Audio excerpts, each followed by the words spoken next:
time, man. You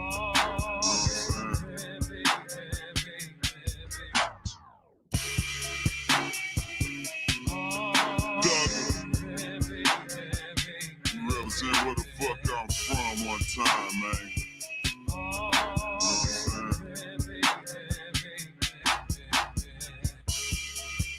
Nigga over here, you know what I'm saying? Doing this shit for about 15 years, man. Time to get this money, though. I'm from Texas, nigga, where they Cadillac pushes. Just blowing up my phone, but I'm in the kitchen cooking up the Texas, nigga, where they Cadillac pushes. Bitches blowing up my phone, but I'm in the kitchen cooking Texas, nigga, where they Cadillac pushes. Bitches blowing up my phone, but I'm in the kitchen cooking up the work. Still got bricks for the dirt. I be on my grind getting mine, haters' hearts hurt. Cause a nigga stay shining, pulling up in some foreign. Stepping out clean to the ground, rap Lauren. Bitch,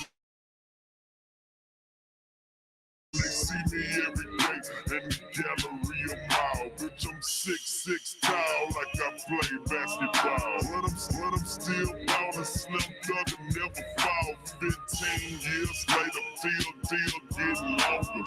And a nigga freestyle game getting stronger. Used to sell work on the corner, now I'm selling his the fiends. Breaking boys out on swings looking clean. Breaking boys out on swings looking clean in that bit. I'm talking all the Narge. Got a bitch in my penthouse, give them massage. Bentley in my garage. Bitch, I been ballin'. I ain't never stopping here, yeah, them hoes callin', slowing up my phone. Trying to get some paper, garage full of cars, stay shitting on my neighbors when I'm pulling out clean, sipping on the lean. It's that boy Thugger and I'm shutting down the scene, pulling out clean, sipping on the lean. It's that boy Thugger and I'm shutting down the scene. Got a pocket full of green, phone full of hoes. I be hitting popping those lobster on my plate. Oh, nigga like me eating real good, and I came from the hood. Been the boss man, and the shit is understood. Still gripping on wood and the foreign. Bitches ain't tripping on, haters ain't boring. Roll with the strap, got your judge sitting close. If a nigga fuck with me, he gon' get burned like toast. Cause I'm a real G, and I ain't playing games. And everybody in these streets know my fucking name. Put in work, put in time. So now G like me sitting back and shine, looking off the top flows. Clear clothes, candy doors, Thugger never tripping. Hoes know how we go, gotta pay the fetty. Gotta pay the green. I ain't sticking my dick in none of you hoes. Give me the green. Bitches better bring it. Thugger swinging. Hit the bullet boy, came through, game changing. Still gaining fame and I'm still gaining bucks. Bops mad at me, don't give a fuck. Them niggas is some simps. Bitch, we some pimps. Walking in the filth with a motherfucking limp. Popping up a gold bottles. Section full of models. Yeah, boss like me, smash Ferrari throttles. Smash Ferrari throttles. Going real fast. Mashing down 610, 200 on the dash. All about the cash. Hell yeah, I'm getting paper. And I don't give a fuck about no motherfucking hater. R.I.P. Pimp C niggas like me keep it trill. And even when them other niggas fake, I keep it real. R.I.P. Pimp C niggas like me keep it trill. And even when them other niggas fake, I keep it real. I ain't got no deal. I ain't got shit for me. Still getting paper, you ain't know. I'm about C, I'm about my paper. I'm about my money. Broke niggas better looking at a nigga funny. Got them looking sick. I took them niggas chicks, and now they all mad bitches on my dick. PHO the click, and the nigga still rich. Told you 15 years ago, I'ma keep making hits to that J-Dog. talking all my gorillas. See water insert daily out my dogs from the camp. And we still shining like some motherfucking lamps. Loving, no tramp. Bitch, I dick them down and do some. I ain't even tripping, hit the boulevard and lose them. Cruising real slow while I sip on the cruiser. Niggas talking down, but you niggas is some losers. Bitch, I'm a winner, shining since the beginning. It's that boy Thug Boss, bitch, I'm still getting it. Hold up, man.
What's going on, everybody? How's everybody doing this evening? It is Sunday, July the 7th. Sorry for the delay. I'm trying to get some other things going on right now. So trying to get this all squared away and upload it to the actual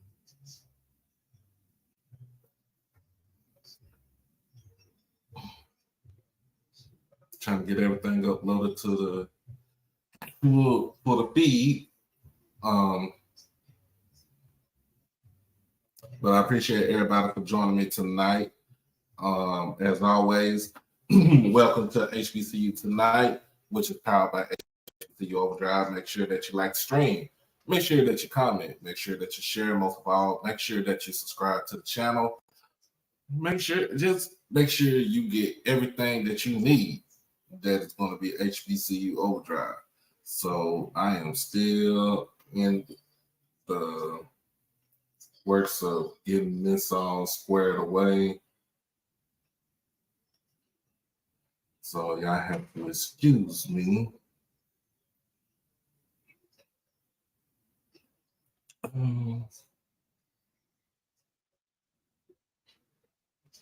me see something. Anyway, while we do that, man, we'll go ahead and hit the commercial break and be right back in just a minute.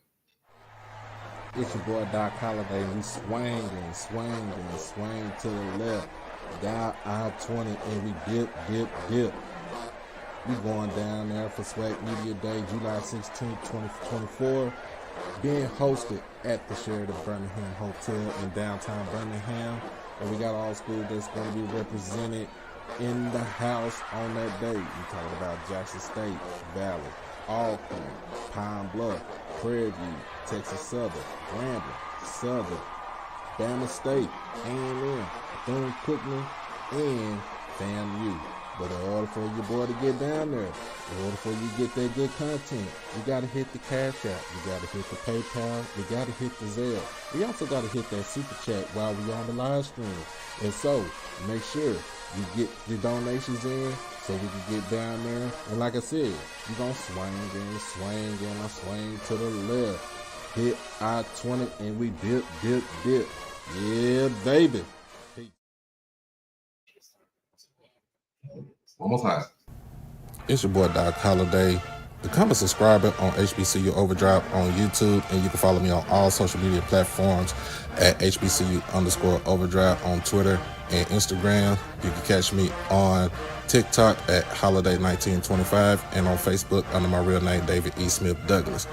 Also, when you become an exclusive family member, you get all the membership perks, You get all exclusive members only videos, early access to new videos, member shoutouts, and members only live chats. And also you can get birthday shoutouts on here and win member when you become a subscriber. You can also hit the donation to the Cash App at HBCU Overdrive. You can hit the PayPal David Smith 1925, and you can hit the Zelle David E. Smith 30 at gmail.com. Remember, all proceeds go towards the channel, not the pocket. All right, we back, y'all, and let's get it started off. First and foremost, y'all, I want to send condolences to the families that was involved in this car accident on early Sunday morning. Well, not Sunday morning, early Saturday morning. I'm sorry. One of the kids just got drafted to the NFL, came from Oregon. Kyrie Jackson. Two of his other friends also played. They also played football.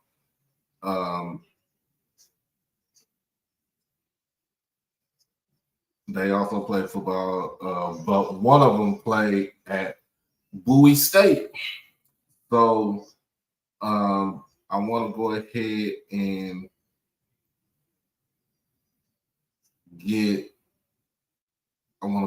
and get that story out right now. So excuse me 1 second. So this is from NBC News. Vikings rookie Kyrie Jackson killed in Maryland car crash that claimed the lives of 2 others. So basically on the bottom subtitle, authorities said the driver of a silver Infiniti identified as Corey Klingman attempted to change lanes while driving at a high rate of speed. My goodness. So Minnesota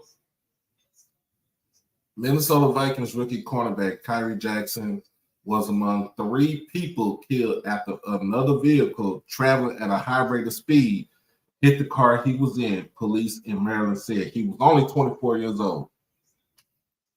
The crash occurred just before 3:15 a.m. on Saturday morning in Prince George's County and involved a total of 3 vehicles, state police said in a news release.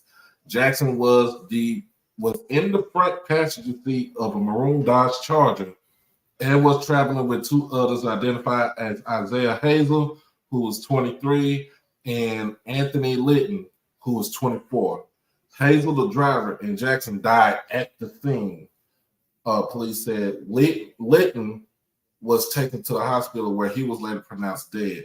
The crash occurred after the silver Infiniti traveling northbound on Route 4 attempted to change lanes, the news release states. Police said the driver, identified as Corey Klingman, was driving at a high rate of speed and struck the Charger before hitting a Chevrolet Impala. The force of the crash caused the Charger to travel off the road and hit multiple tree stumps before coming to a stop.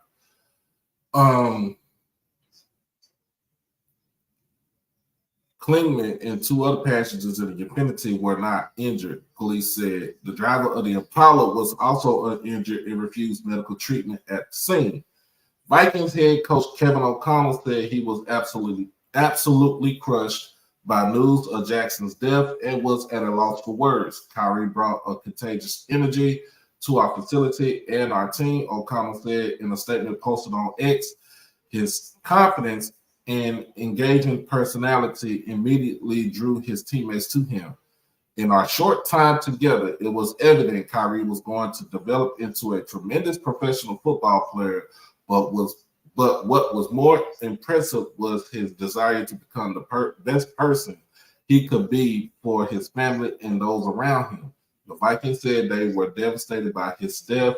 Our thoughts Our thoughts are with Kyrie's family, friends, teammates, and coaches, as well as all the victims of this tragic accident, the team wrote on Twitter.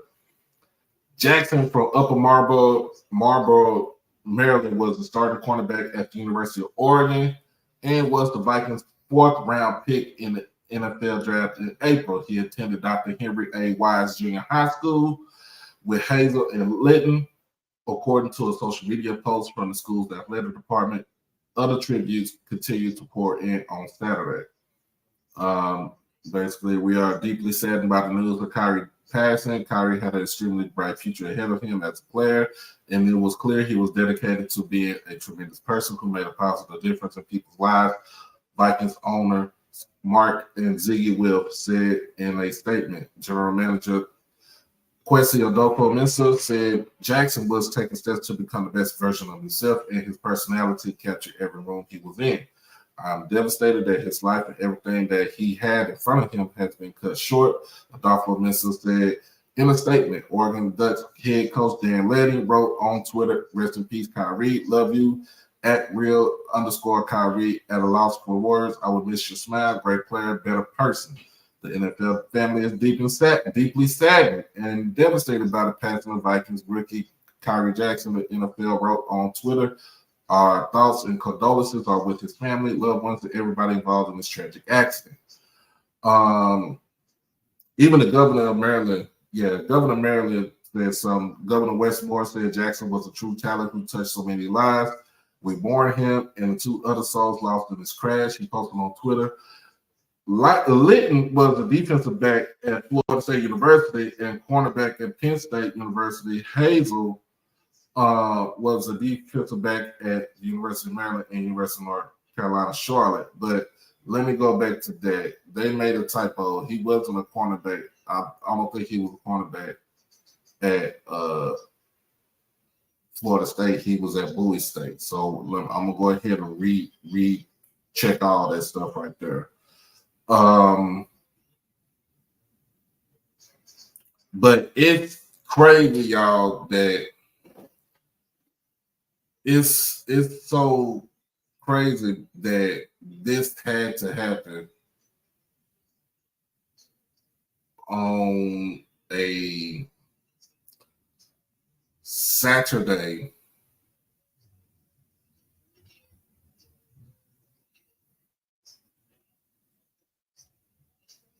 This had to happen on a Saturday where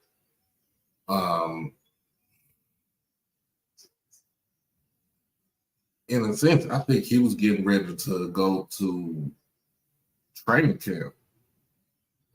So it still hurts, you know what I'm saying? It hurts the heart that the family has to go through this right here. And especially in our HBCU community where AJ Lytton was, he was a football player for Bowie State. So it was one of them things where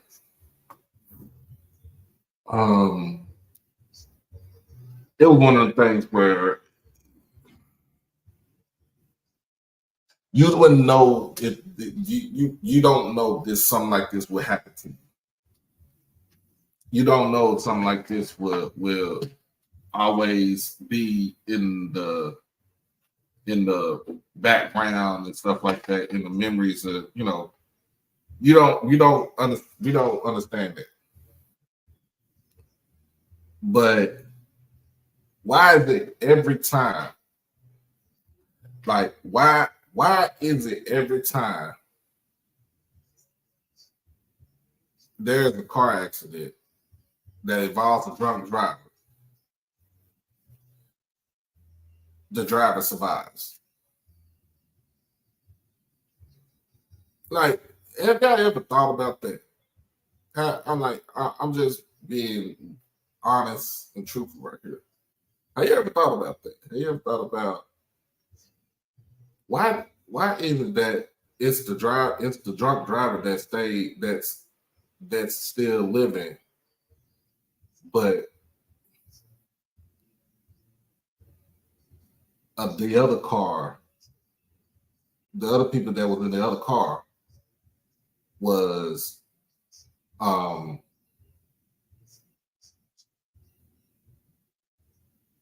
they didn't survive. And I want to and then it's another thing I don't like right here. I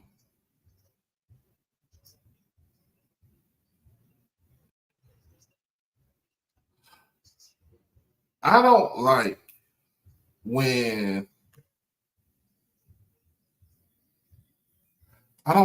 when somebody questions another person's character, if you get what I'm saying. I don't sit here and question the character of somebody that, you know, that just lost their life. So it was something that irritated me, and it was a video that irritated me, and I'm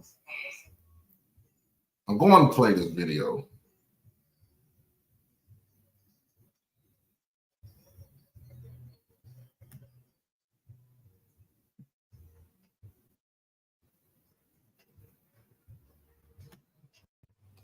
So let me go ahead and share this.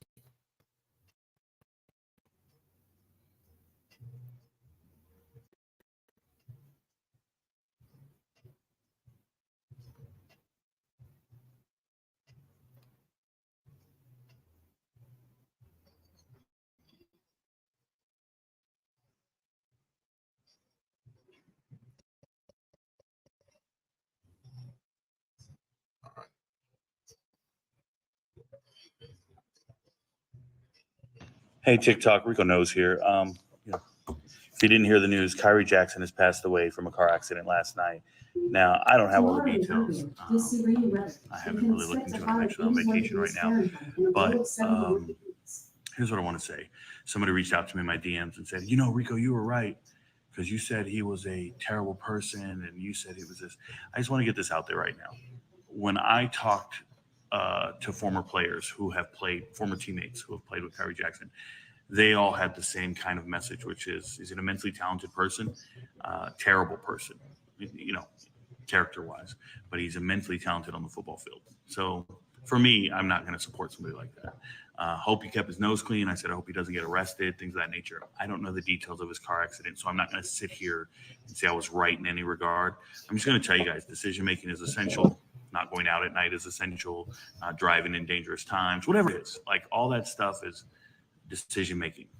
Really, you're the end result of your own decision-making. But right now, I don't handle death like everybody else. Like, I don't care about death. Death doesn't really move me all that much.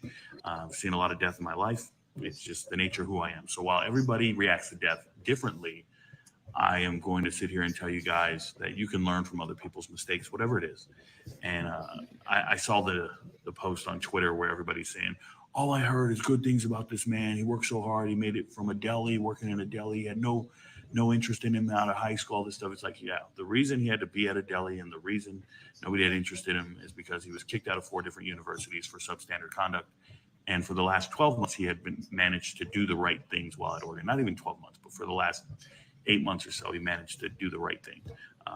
Hope for the best, and it didn't work out. If you live fast, you make poor decisions, you're going to die fast, and it might be the end result of your decisions. That being said, there's a family out there hurting because they just lost somebody they love and care about. I don't know them personally. I don't wish anybody condolences. I don't get down like that. I don't send prayers or none of that shit. I don't care about any of that. Your problems are your problems. Your deaths are your deaths. Mine are mine. So it is what it is, right? So it's unfortunate, but please stop spamming me about how right I was. We don't know the details. Your friends don't know, but Rico knows. See, I'm gonna have to stop right there. I'm gonna take this thing off because something like that just irritates my soul, because that and that's B. Thank you. That's that BS. That's that BS. And I'm like, okay. So instead of you, Mr. Rico knows that's your name. I mean, that's your TikTok name or your Twitter name, whatever your handle is, right? So instead of spewing out this verbal assault, just this verbal rhetoric about the young man, how about excuse my language? How about you just shut the fuck up? I'm sorry. I'm sorry to say that. I'm sorry to say that. And I've seen, I looked at it. It's like looked at his TikTok yesterday, and I'm like, everybody is getting on him. Some little people agree with him. Well, find out that he was in the army. This guy who did the post. He was in the army, and he was in Afghanistan, and I guess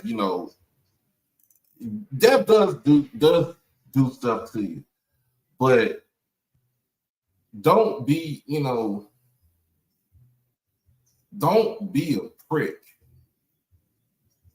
and don't be a dick when somebody family is mourning the loss of their son, they brother, their nephew, the grandson. You know what I'm saying? A cousin. Like, don't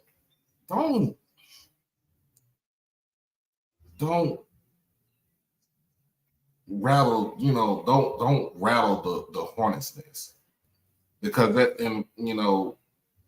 that's what's gonna happen. That's what's happening. You're rattling the hornet's nest. And guess what? The people that are very close to him, they're gonna see that post. And guess what they're gonna do? They're gonna show it to his folks. Okay, if he got kicked out of 3 other universities, that's on him. But at this time, in this time of grievance, grieving right now, that's not the way you handle it. That's not the way you handle it. And so, I read on this guy. He said that he goes to therapy 2-3 times a week and stuff like that. And I'm like, well, if you go to therapy, my whole thing is you go to therapy 2-3 times a week. The therapy ain't helping. So for those who got something negative to say about somebody who passes away, unless that person was a real bad person that done so much harm to you or to society that you can never forgive them, just shut up. Just shut up and go and be about your life. And it's so bad that he's in the realm of talking about sports. To me, he doesn't need to be in the space of sports. He doesn't need to be in the space of anything other than getting himself taken care of.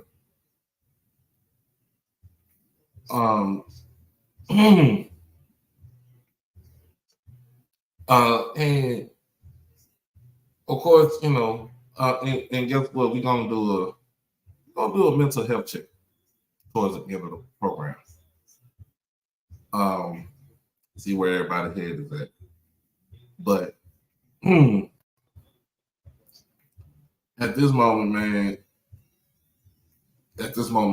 I hope Buddy's parents and all of their parents, all of the kids' parents, I hope they spam your TikTok. I hope they spam your Twitter. I hope that even on your if you got a YouTube, I hope they spam it and make sure you don't cover sports or cover football ever. And like I said, man, I don't know these young men personally. It ain't, it's not even that. It's the fact that they were young and they was getting ready to start living their life, and it got cut by a person who decided to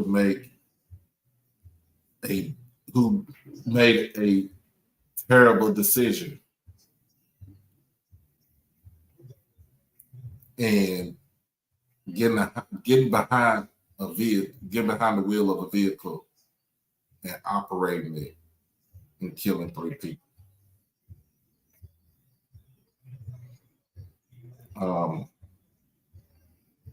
Now that person, whoever the Corey Cleaning, that person is forever going to be scarred because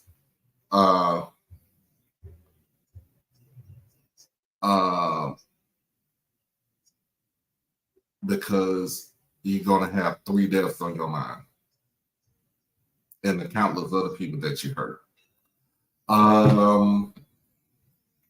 Who was that next individual? His name on TikTok is Rico Knows. Okay, his name was Rico Knows. That's on his TikTok.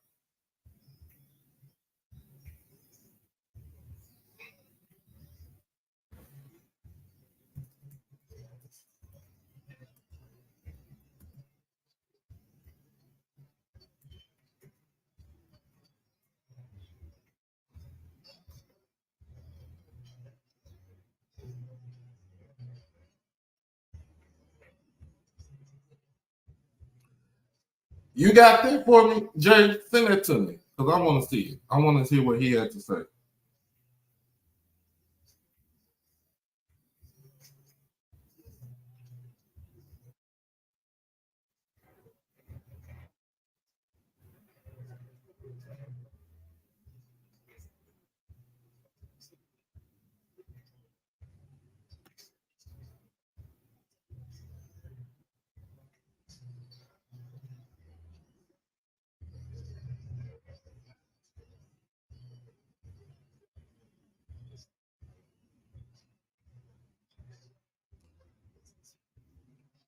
Now, so he made another TikTok. So he made another one, and I'm about to play that for you because Buddy done backtracked on. He backtracked because he done got called out for his moronic take. So he was the passenger in a car at 3 a.m. They were on their way to practice, but it was him, and just express our breaking news of the worst kind, y'all. Kyrie Jackson has passed away. This is a man who played at Oregon for about the last 6 or 7 months. Before that, I think he was kicked out of Alabama. I think he ended up having to work at a deli to make it. I think he was kicked out of 3 other JUCOs, but none of that really matters. Right now, we got to just express our condolences for this man. It's unfortunate. Apparently, as I was reading the details, he was the passenger in a car at 3 a.m. They were on their way to practice, but it was him and two other guys that he played high school ball with. But they were all on their way to go, probably lift some weights or something, and just got hit by a drunk driver. It's unfortunate. I just want to express my condolences, and I hope everybody's okay. I know a lot of you guys out there know him personally, and this is really hitting you hard. Like, I know it's going to be tough.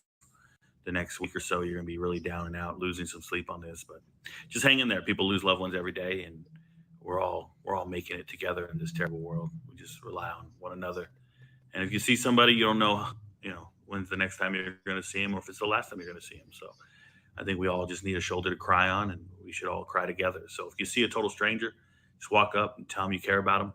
If you don't know any strangers that you care about, just care about Kyrie Jackson, because it's gone too soon. It's a terrible thing. Your friends don't know, but Rico knows. God bless y'all. Every single one of you, all 7 billion. So if you heard that, man he backtracked on everything that he said. He backtracked everything that he said and put out another post. Appreciate you, Jay.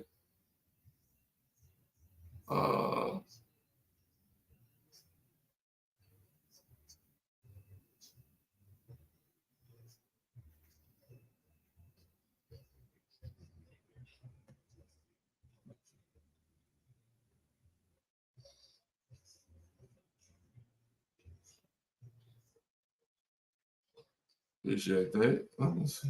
Go ahead and share this. Yeah, baby. Pete popped on the handstand. That's what he did. He backpedaled like he was a defensive back for real.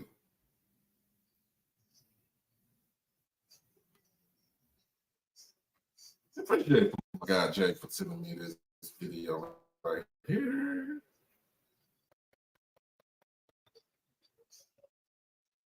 Hey, TikTok, Rico knows here. Okay. Sports. His job is TikTok. It's not a shocker. This is when you have to be more responsible about the way you move. Sports. Okay. His job is TikTok. It's not a shocker. This is when you have to be more responsible about the way you move. If your money's going to get affected, you better start moving the right way.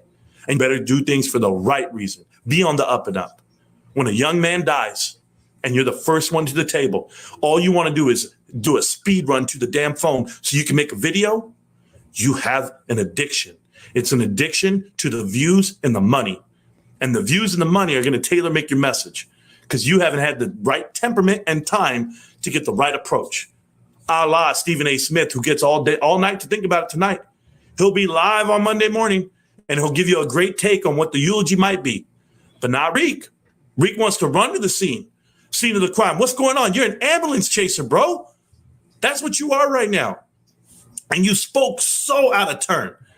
I'm ashamed.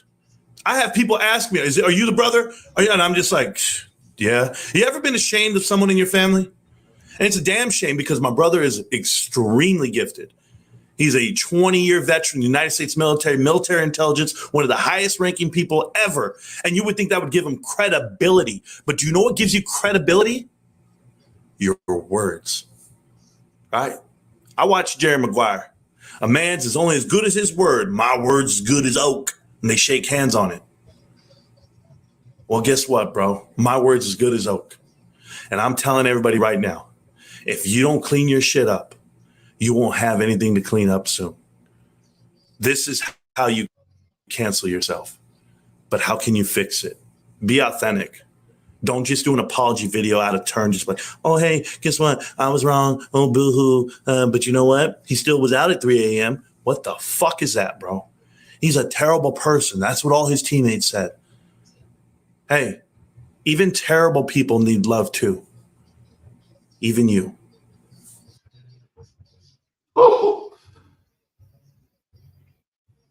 You know it's on the problem when your own brother get on your head. Like, you know it was on the problem when your own brother get on your head. It just basically said, do the right thing. If he was a terrible teammate, that, like I said, that is no reason. That is no reason for you to spout that out when the man was land on a girder because he died at the scene. Remember that the young man, two of the young brothers died at the scene. The other one died at the hospital. And it is so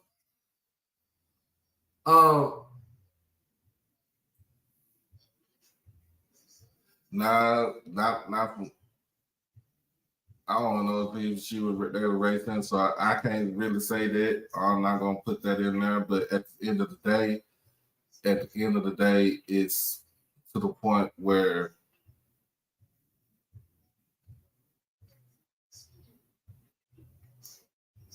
three people are gone. Three people ain't gonna go see their mom. Three people ain't gonna go see their pops.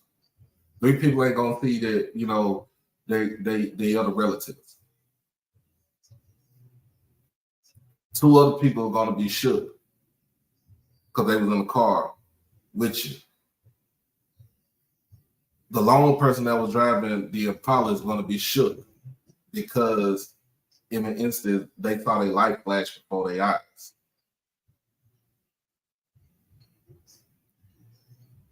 But at the end of the day, that woman is going to really be haunted by her actions.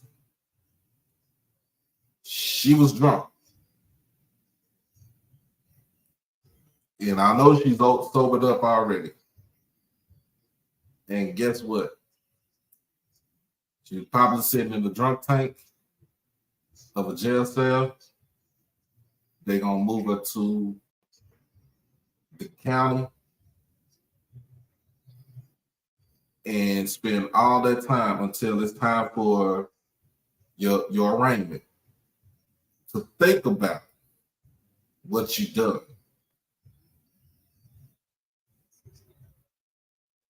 So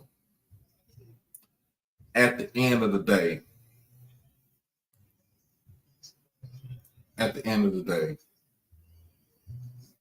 three young men lost their lives. One of them get ready to play in the NFL. Just got drafted, almost 2.5, 3 months ago?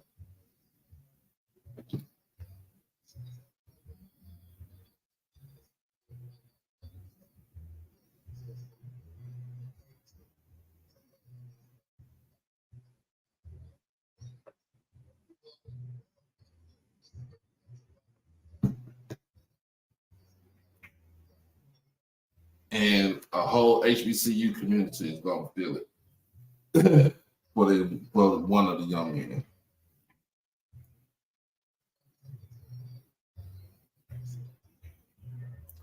So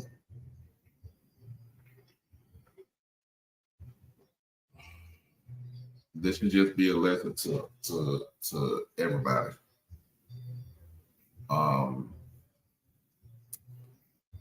We'll be right back, and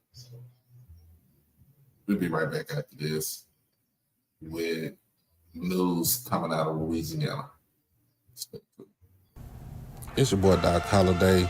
Become a subscriber on HBCU Overdrive on YouTube, and you can follow me on all social media platforms at HBCU_Overdrive on Twitter and Instagram. You can catch me on TikTok at Holiday1925 and on Facebook under my real name, David E. Smith Douglas. Also, when you become an exclusive family member, you get all the membership perks. You get all the exclusive members only videos, early access to new videos, member shout outs, and members only live chats.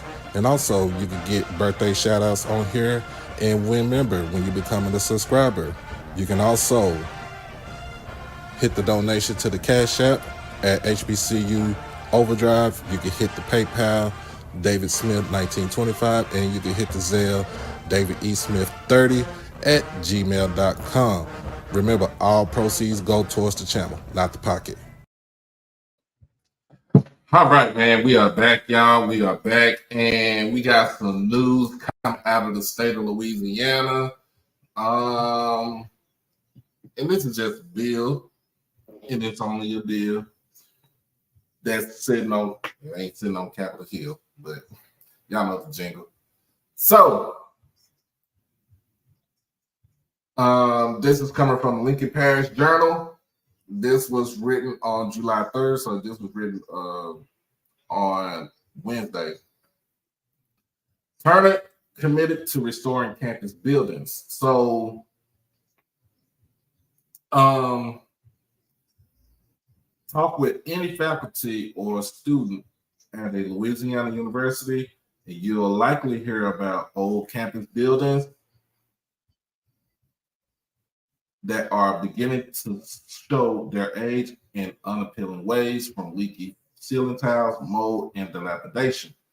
Interstate Representative Chris Turner for District 12, and so I guess that's the district, Lincoln Parish, and House Bill 940 with the goal of addressing these campus issues by performing the needed deferred maintenance on buildings within the Louisiana State University system, the University of Louisiana system, Southern University, and the Louisiana Community and Technical College system. To put into perspective, 70% of state-owned buildings in Louisiana are on college campus.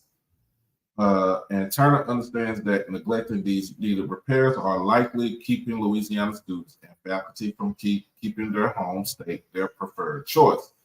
This is the perfect way to start showing how we can take pride in our state, in the property of our state, and keep people in Louisiana, Turner said. Colleges have come a long way over the years. They're not just schools anymore. They're trying to figure out their own forms of revenue. This gives them a kind of kickstart to do that, to get their buildings looking better, get air conditioners working, and fixing leaks.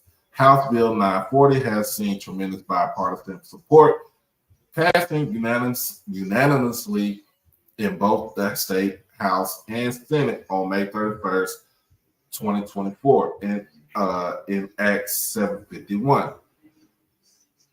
The goal is to yield $2 billion in cash to address the deferred maintenance backlog through selling bonds, which will allow projects to begin more quickly than waiting on funding solely on capital outlay plans.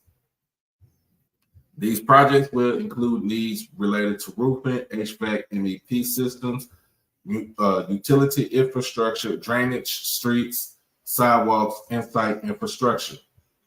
Turner was quickly to thank Louisiana Governor Jeff Landry for his support, along with Speaker of the Louisiana House of Representatives, Philip DeVilliers, ULS President Dr. Rick Gallup, and LCTCS President Dr. Monty Sullivan. Governor Landry's support has been very strong. Turner said he's all about fixing our state and making it better. If it's something that he thinks will make Louisiana better, he's trying to do it. Additionally, Turner also said that $97 million has been put toward deferred maintenance for this year, which would mean that some projects can begin as soon as early 2025, and lauded the collaboration with Gallo and Louisiana Tech President Dr. Jim Henderson for putting together their respective maintenance needs. Turner also reiterated that this will not cause any tax increase to citizens because it will not use money from the general fund or affects Louisiana's bond rating. So there's an allocation. There's an allocation to this, and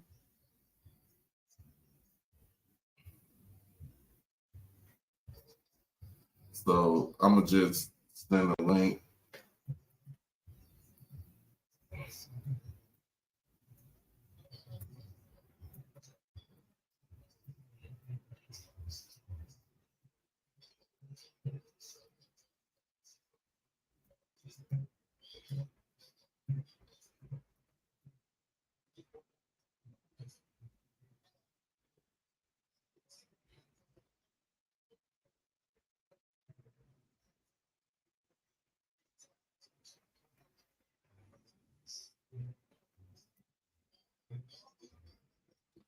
So just put that in there.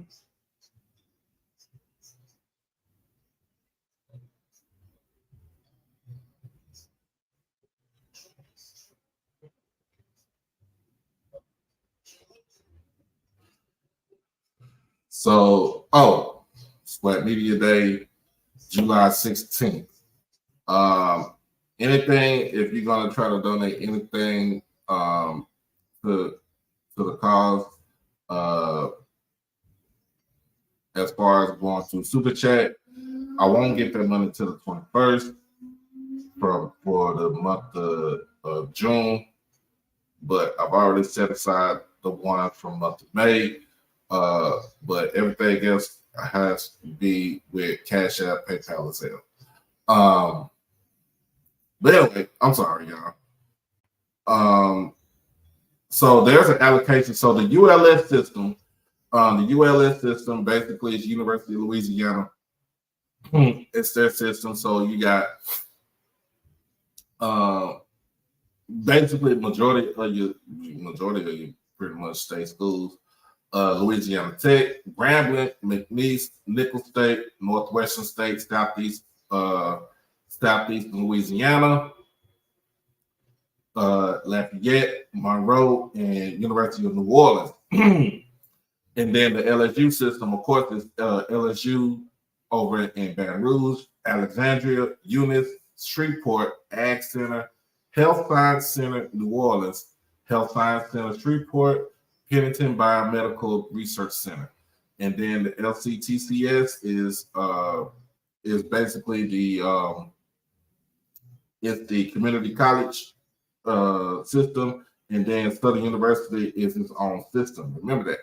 So for our black schools, for our HBCUs, Southern is getting so they propose to have allocated for $56 million, and for Grambling be allocated $79.8 million.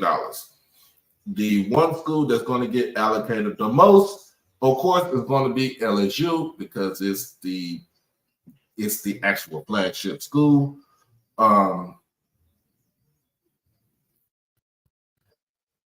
Second, I think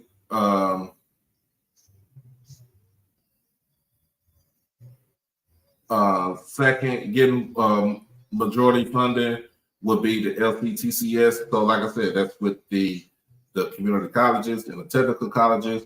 And then they're getting 256. They're going to try to allocate $256 million.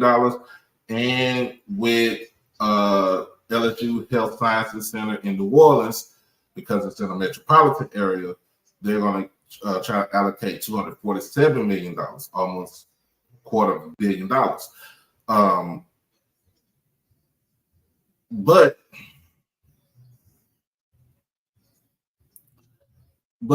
it's the third school that's going to get the fourth school that's going to get probably the most out of it is University of Louisiana in Lafayette.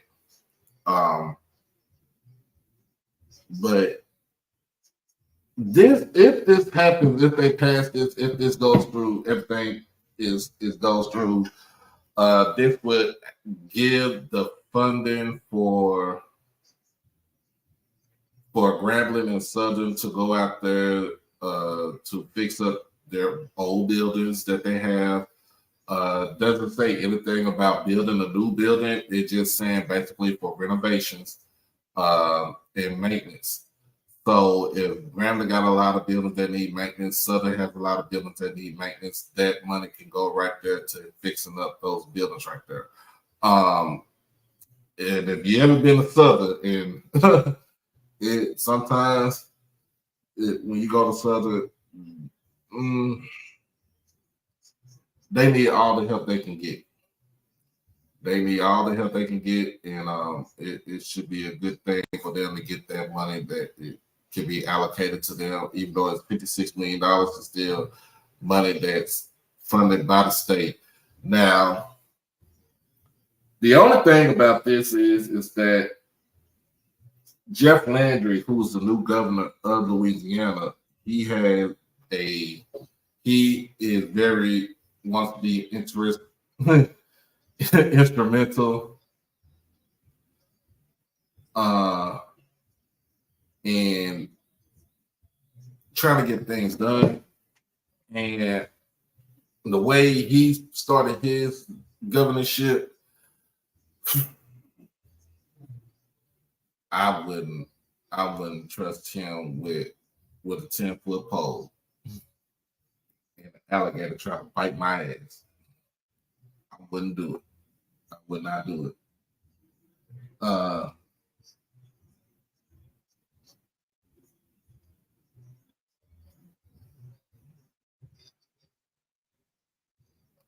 But other than that, man, it's still a good thing to get those buildings, just to get them looking, up to par.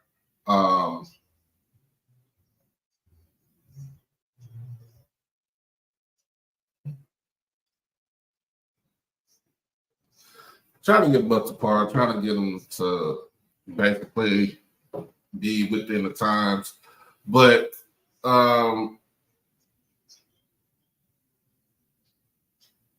this pretty much started when Bobby Jindal was the governor.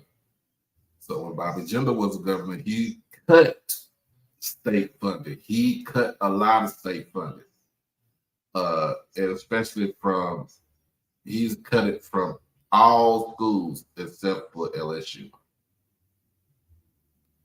And you don't see any private schools. I mean, you don't see Xavier. You don't see Dillard on there. What's another private school that's in Louisiana? You don't see none of the private schools in there because, of course, this is all going to be for state. These are all going to be for state supported.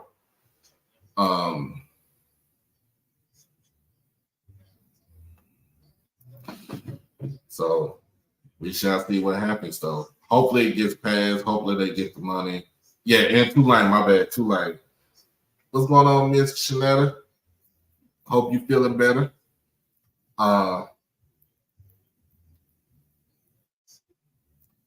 So, all right. So, look, I know what everybody's here for. I know why everybody's here. We got over 70 people watching between YouTube, Twitter, and my Facebook channel, but I'm going to take that off in a little bit. But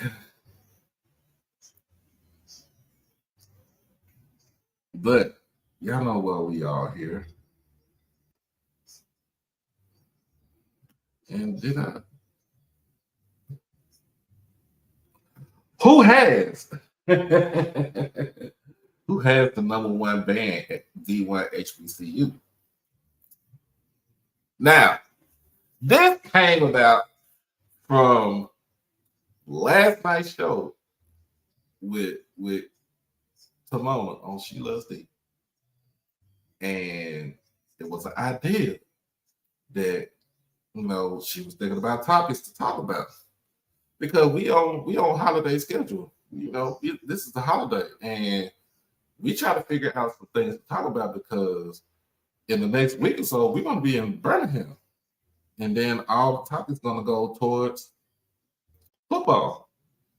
So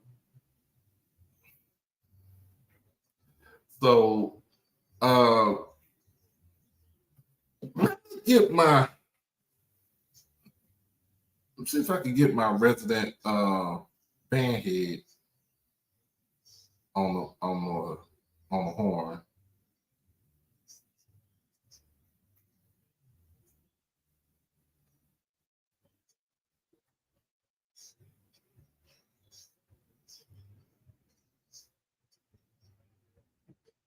And Jay, I'm about to send a link. I'm about to send the link up to you now. So if you want to jump on, sir, if you're not at work.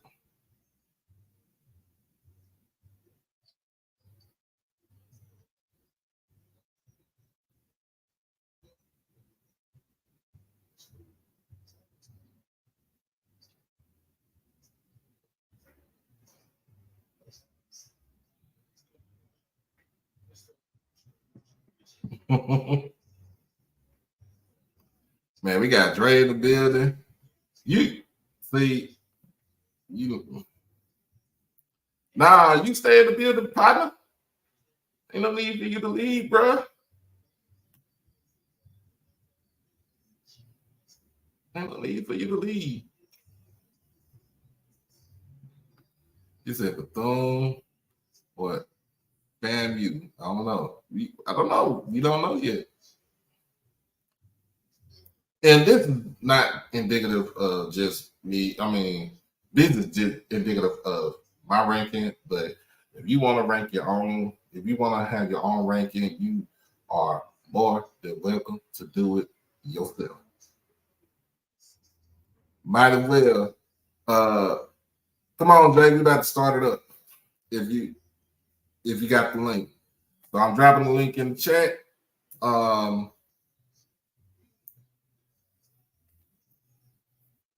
Y'all know Jay trying to be funny. I know Jay trying to be funny. Two ain't got no thing. And everybody else want to join in on this conversation? Let's go. What up, everybody? We can hear you loud and clear. Y'all can hear me? Yes, sir. Oh, Brandy, you did not just say Southern Miss got the best HBCU, man. That's no. What are you smoking on? It's not a band tussle. It's not a band tussle. We just giving our look. We giving our opinion. Yes, these are opinions. They're just opinions. But why y'all leaving? Don't leave now. Now we just getting started. Come on. Come on. Come on. So I'm about to pull up. I'm about to pull up my slide. Look, I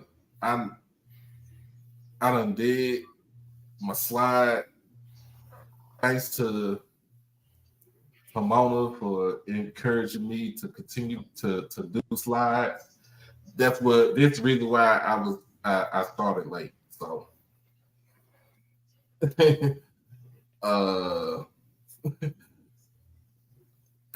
on up here. Anybody else want to come up here? You are more than welcome. Come up here. So calling Mr. Jerome to the panel. Where he at? Mr. Jerome he said he got pulled into a dinner party. So okay.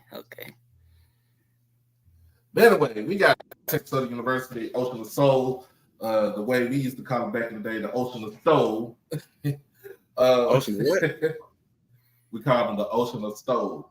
So they have a story, right? Their story was they went to they had went to Japan, and it was for the football game. They played Grambling in Japan. I think this was like in the late 80s, early 90s, right? Did you see what Tamana said? Tell him to say it on wax. You know what, Tamona, you might as well come up on the panel. Come on. Yeah. But anyway, so basically they stole like all of the hotel stuff out of the hotel. Oh, they got in trouble for it. They stole towels, rolls, whatever they had over there in Japan. And I think they got banned from going over there. But no, man, look, Texas Southern, I got them in number 10. I did like banned from the entire country. Oh yeah, they got banned from the whole entire country. Oh my.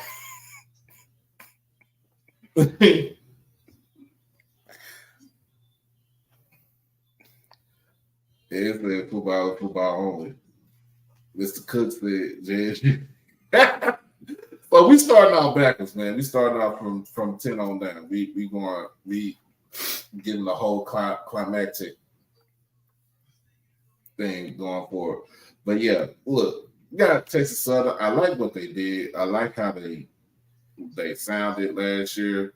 And it was still a good steal to get the guy from Southern University. I think they could be more. I think they could do more with their field shows if they had the right personnel, the right pieces. But But I saw from him last year. You talking And about then if you mess with him, Simmons, right? huh? You talking about Mr. Brian Simmons, right? Yes, Mr. Brian Simmons. Mr. Brian Simmons came from Southern. He brought that big sound with him over the Texas Southern, and I just like what he did. I think he could. I think they could do more with their. I think they could do more with their marching arrangement, like their formations and stuff. But other than that, and yeah, that fifth quarter against the Boom was. I don't know if they could recover from it, but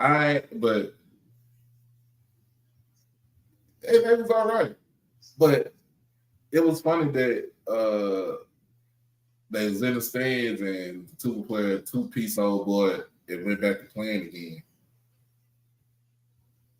I don't think you remember that. I don't, did you see that? It was on YouTube. Like he's talking about a reporter. So one of the two players for Texas Southern was, I guess he was getting in. Somebody got into his face. He two-pieced and went right back to playing. Oh yeah, I did see that. It was on Twitter. I saw the clip on Twitter. Mm-hmm. Now, where was that at? That was in Jackson. Oh, that was in Jackson.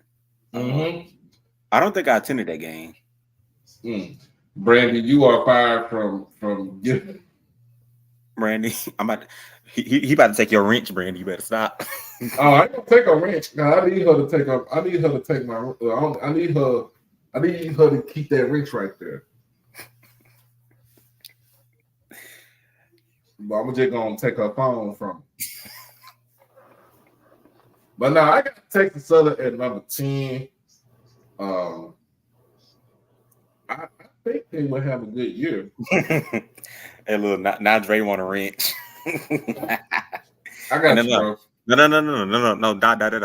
The only way he get that wrench if he join the panel. That's the only way. Hey, Dre, you say you can get the wrench, you got to join the panel.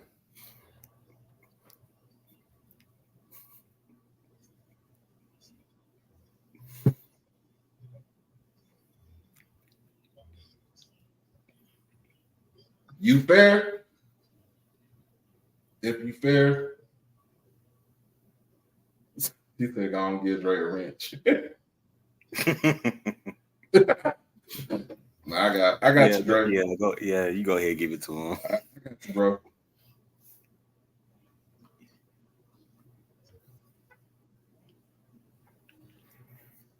I like this.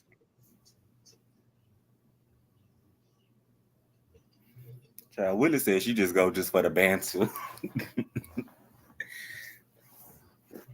Willie is not trying to get involved in none of this BS. She just here to eat her popcorn and watch the foolishness.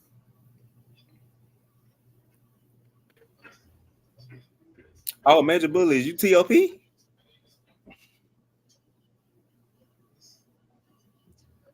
Oh yeah. Back in 2000, they was on. They was on one. Where you at, Dre? I got you. Well, let's see.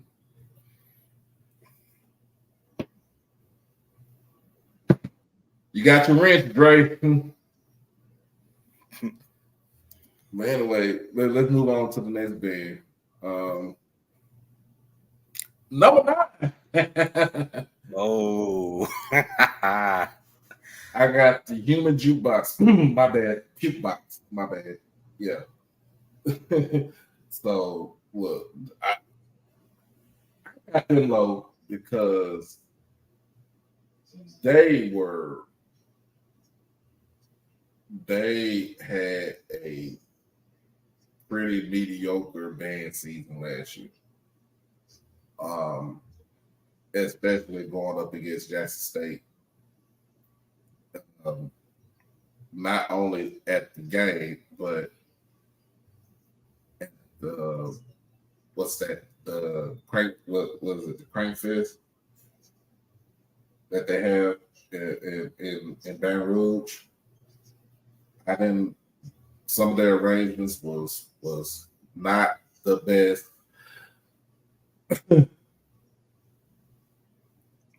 Oh, they had Crankfest this year? Last year. I mean, yeah, last year. Yeah, where they got blown out their own stadium last year. What is my method of ranking these bands? I told you I ain't had no method of ranking the band. I just put it out there. But I did watch some stuff. I've been watching band stuff over the whole period, and like Southern got whitewashed. Southern got whitewashed.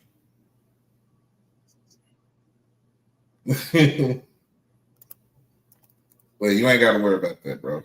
They got whitewashed. But like, what's your opinion about Jay? They trash.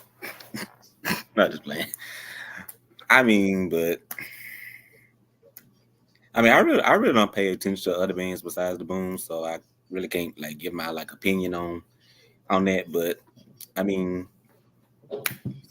they trash, but you know. Mm-hmm. So why would you not put them at number 9, Brandy? Are we going by? Because I'm strictly kind of going by off what they. I'm not going off like their prestige and stuff like that. I'm just strictly going off of what they did last year.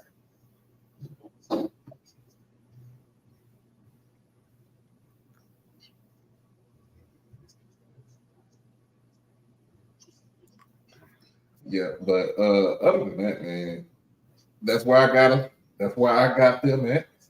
If they don't like it, oh well.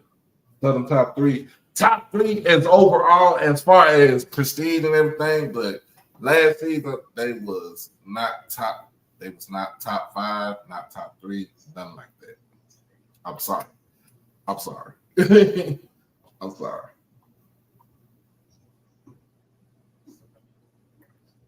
Yep, number 9. Yeah, you think I'm biased? Oh well, I might be biased, but anywho,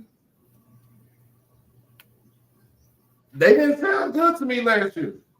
That's the reason why I got them. That's the reason why I got them at number 9. I'm just they didn't have perfect last year. What was it they had last year? But I just put it like this: they didn't sound good to me. It was some arrangement that they had that just did not fit well with what they was doing. I they need to go ahead and get Heimer back into the school.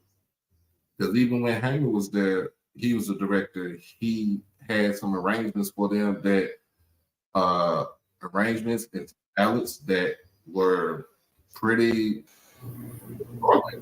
So I think at this sense,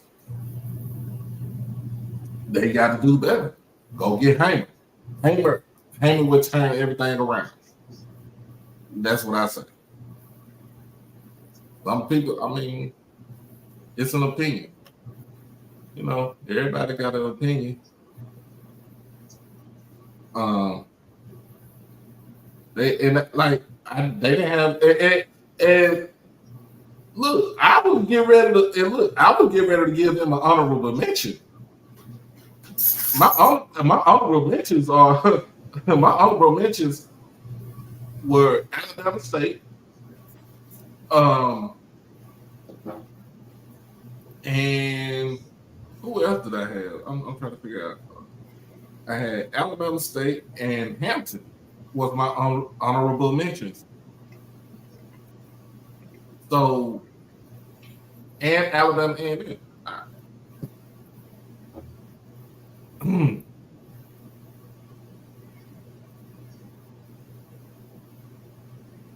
Nah, we ain't doing that. I mean, my ear is musically inclined, and I heard in certain games and certain battles, I heard bullshit.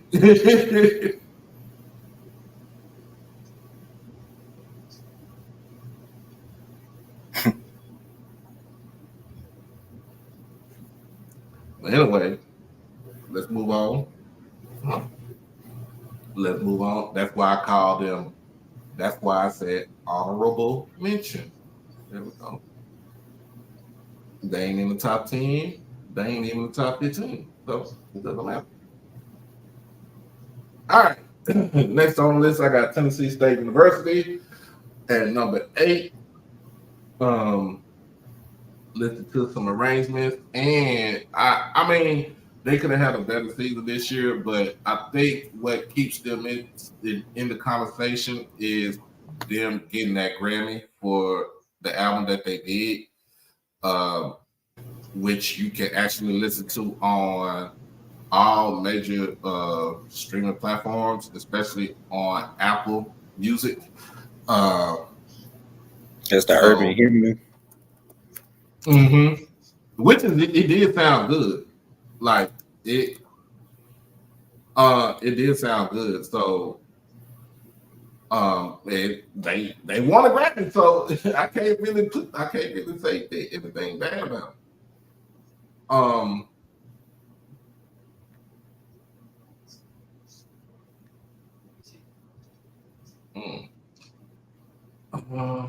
Yep, and I know Jackson State be on Apple Music too, because I got a whole playlist of music for Apple Jackson State stuff on Apple. So, Oh yeah, yeah. I got our albums downloaded too. I be listening to them. Like, yeah, how am I tripping? Hey, I'm going off what I heard last year, last fan year, last football year. That's what I'm going by. I'm not going by anything else. That's it. That's it. That's all I'm going by. But I mean, hopefully this year they can have a better band season than what they had last year. But this put them in the spell of them having a Grammy for the urban hymn. I like it. So I mean, they can improve and this list. And see, I ain't with that band of the year type stuff like that. I mean, because all that rudimentary, I'm not into that. I'm going straight off the sound. I'm going straight off what I saw on the field. I'm going what they have done within the last year. So, but at the same time, I hope they have a better season. You know, we got on at number 7.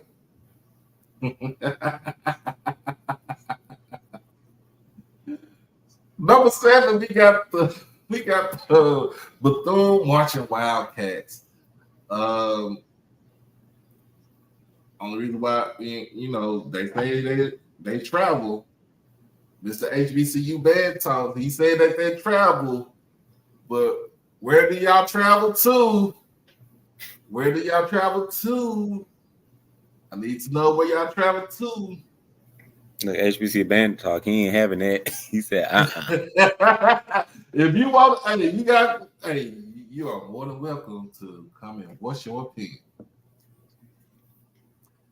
I mean, I don't know. Maybe my ear is musically inclined better than a little bit more than everybody else. But at the same time, they could have been 8, they could have been 9, they could have been 10, they could have been 5. It all depends. But I feel like last season,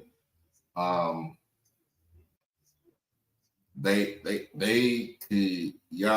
were good, but it's just the fact that don't nobody see them.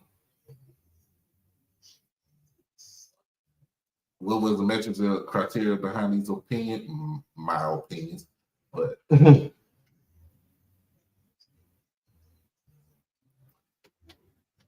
it can go either way. You can flip flop. You go TSU 7, and you go Bethune-Cookman 8.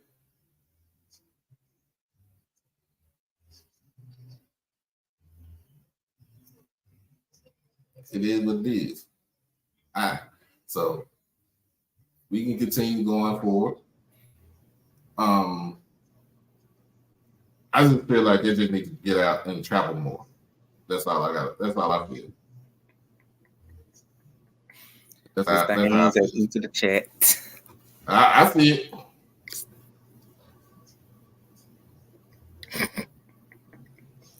Y'all going off in these comments. Oh Lord. Mm-hmm.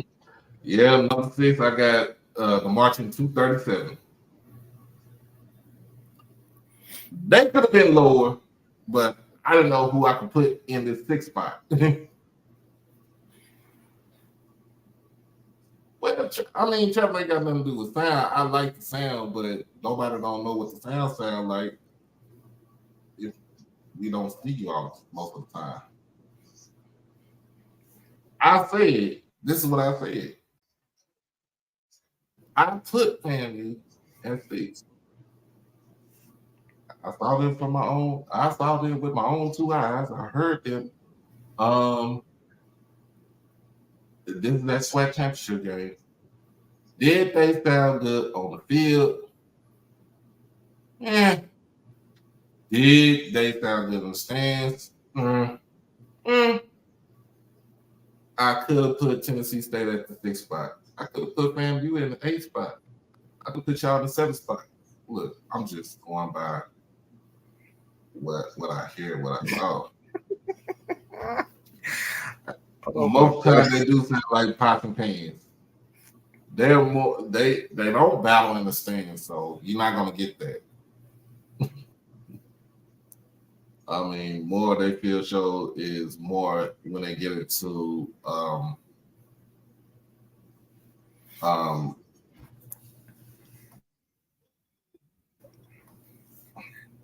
it's on my head. When they get into symphonic, when they get into the symphonic form, other than that.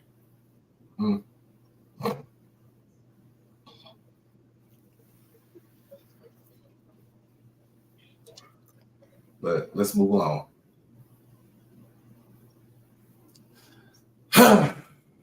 This was hard because this was the hardest one right here with Grambling, being at number 5, because I did listen to him out and I seen him perform in person when, of course, at the State Fair Classic. So this was kind of hard because I could have flip flopped either one of these bands in 5 and 4 spot. Start the list over. Why I got to start the list over?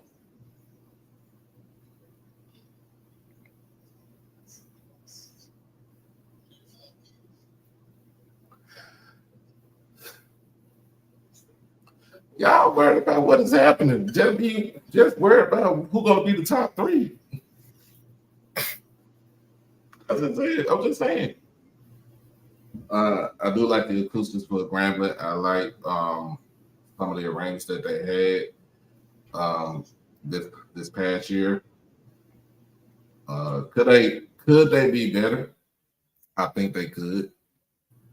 You said they were horrible, but I listened to them. They sounded decent. But like I said, you can go. They can be back and forth. You can go 5, 6, 7, 8. They could have went all the way to the 9th spot. But I'm not gonna put them in the 9th spot. I'm gonna keep Southern in the 9th spot because that's where they deserve the 9th spot. I could have put Southern in the 10th spot and moved Texas Southern up like to the 8th spot.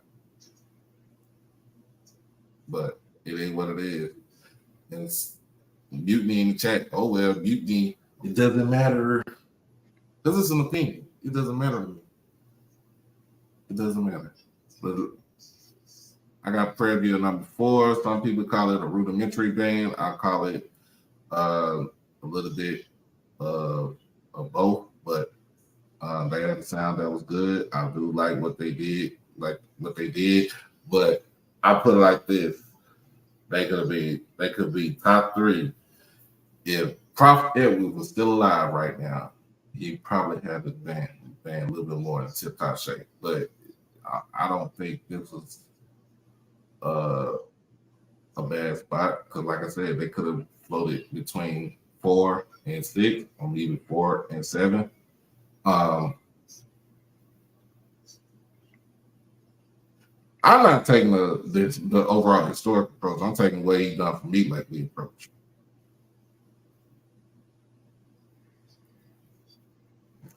Well, Whitley, that's if they actually come, because family, they say family band don't travel. What do you think about that? You said they don't travel? They don't travel. Well, hopefully they travel on 10/19. In which I'll be in the building. So put me in a horseshoe. So will I. And have that drink for me, because I'm be sitting in the horseshoe.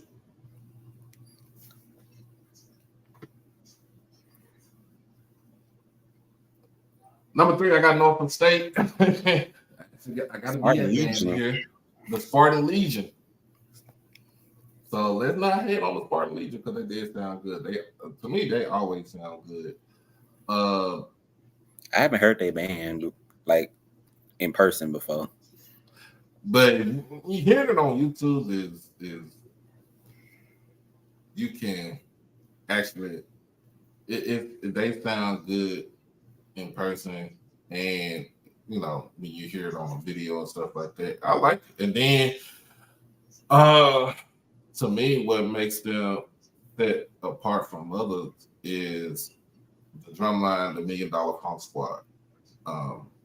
They just have something about just let you know, we don't really want to see the 100, so ain't no paying for that. But I mean, I'm just saying, like well, this is something that my granny used to tell me. Yesterday's price ain't today's price. So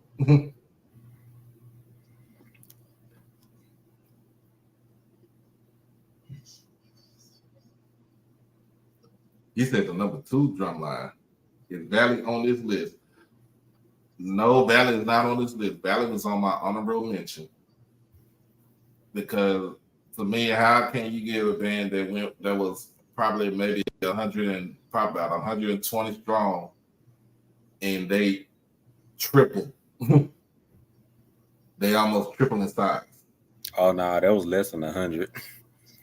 But that's what I'm saying though. They almost tripled in size. Nah. And then they still sound like they still sound like a Mississippi version of Talladega.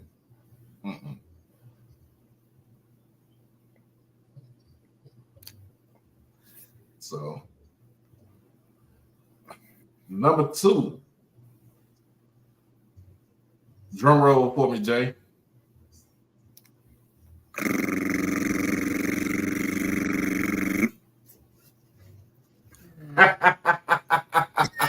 I should have known it was them. I should have known.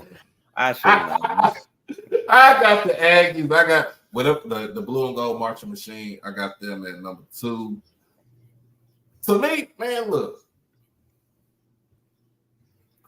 it's that, with them, it's the Carolina school. I really, they do have they can play a rich full sound. I mean, we heard that. We heard it. But I'm not with the DCI bull crap. I'm not with the DCI stuff. It's so crazy. I've never liked DCI because it doesn't intrigue me. It doesn't move me. I don't like, I do like the drum feature, of course. And the only reason I like that is because I spent so many years watching Prairie View play and had that halftime show with a drum feature, which is the thing. First and foremost, I played the trumpet and the French horn Thank you very much. I started playing trumpet when I was 6 years old. Don't get me wrong. I like some DCI. I can get with it, but I think once I got it when I was younger, it did not intrigue me. But once I got older, like your ear has to be in tune to listen to DCI.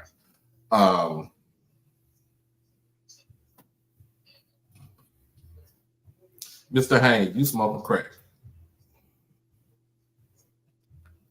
You smoking crack? Put the crack down.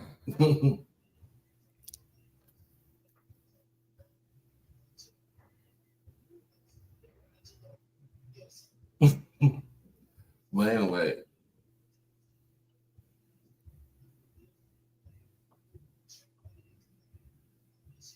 people want to know what instrument I play. What did I play? I played trumpet and the French horn.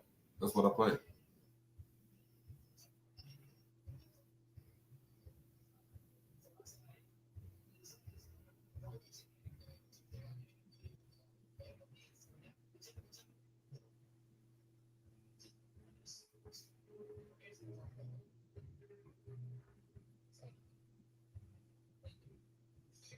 See, y'all have our own way. But anyway, we was robbed. They robbed us in at that band of the year competition. We already had this conversation. We had that conversation last night. So don't argue with me, argue with your mama. And last but not least, Jay, you still on there? Yeah, I'm still here. Give me a drum roll, please.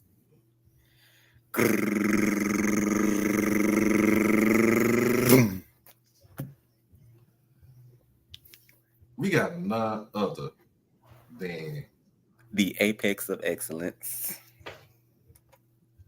the Summa Cum Laude bands.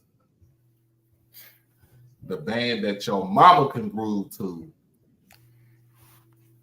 We got the Sonic Boom of the South. Now, I listen to almost every show. In fact, I mean, this was on either on the field or in the stands. They were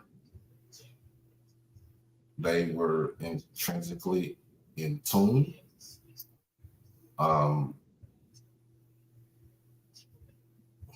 I'd still say at the Band of the Year competition, they had a better field show than A&T, even when going out and doing a damn drum feature in which we don't have.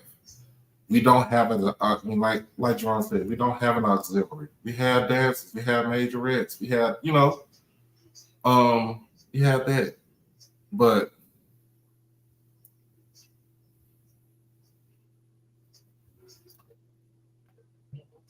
yeah, Wait, shout out to you said Grant? Shout out to Grant. Grant Harris? Yep. Oh, that's who you was talking about. Yeah, that's his son. Shout out to Grant Harris, man. Make your dad proud. Oh yeah, he SOP.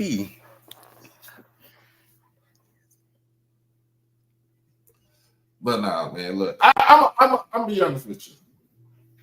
Half this stuff is all for shits and giggles.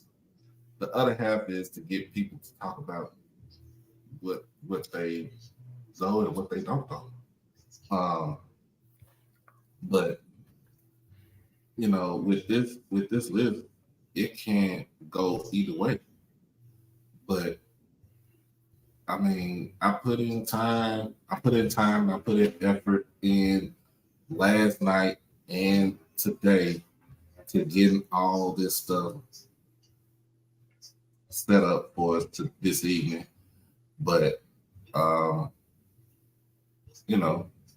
I didn't go. I'm gonna be honest with you. I ain't go to sleep until like 4 a.m.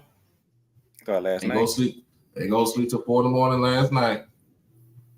And I was doing part of this, and then the other part when I woke up this morning, I cooked my breakfast, and I went and started doing the slides and stuff. So I'm trying to be more proactive, and I'm trying to be more in tune with the crowd, with the audience. So y'all just bear with your boy, bear with me. I mean, it's gonna be a good look. It's gonna be a great football season, y'all. Oh yeah, definitely. I'm definitely ready for football season. It's gonna be a good football season, and guess what? We all, especially, guess what? If most of these bands are going to be in Houston at the beginning before football season even starts, they'll be in Houston in August for the national battle of the band at NRG. Who? Most of these bands are going to be in Houston. The ones I have on this list, they're going to be in Houston. I probably might make my way down to Houston. Oh, I'm not. I just want to make sure I'm good. I'm good. No, NCAT didn't steal my rent money. Rent stole my paycheck. Let's get that straight. Rent stole my paycheck.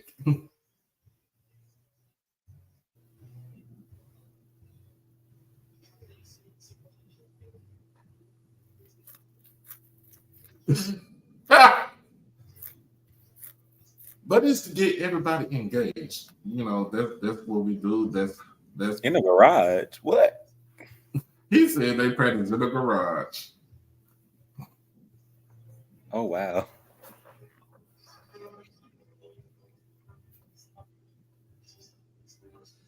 You'd rather hear Howard's 10-piece band than hear Marching 237. Let's not give them no extra numbers. They are the Marching 100 pennies. Wait, Dre, you being serious or you just trolling? Drake trolling like a motherfucker.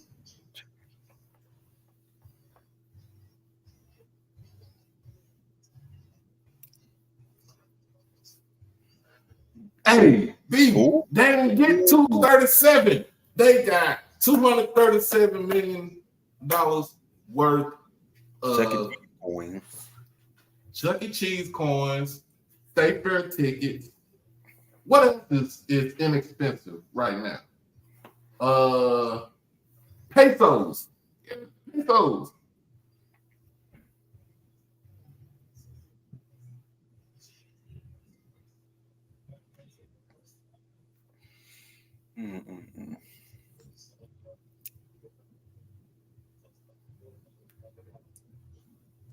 Well, y'all engaged with it last night because y'all had some lying ass dude named A&T Roy come up on the stage. And we was really talking about between Jack State and A&T. We don't know nobody else. It was just those two.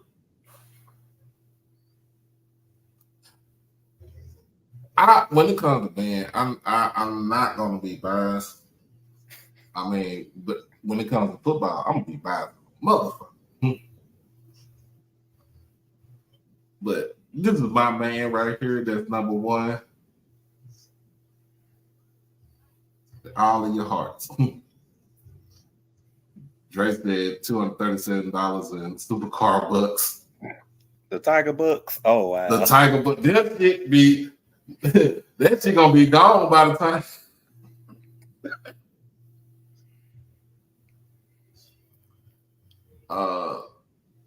Nah, but man, look, it's all in fun and games and stuff like that until the season starts, and we shall see what we shall see what we're gonna see and hear them how these bands are gonna play.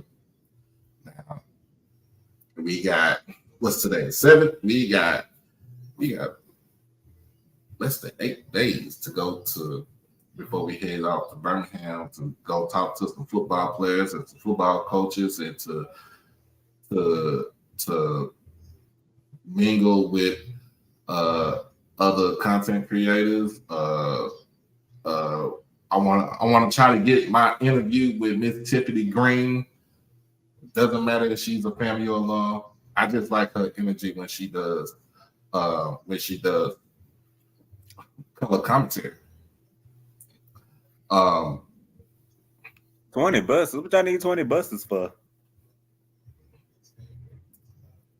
Nah, that was back in 1998 when they had 20 buses pull up to the vet.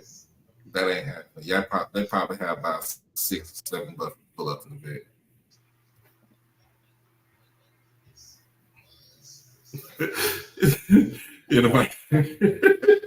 Anybody claiming Southern top 3 is lying. Yeah, they lying. They drunk off their liquor.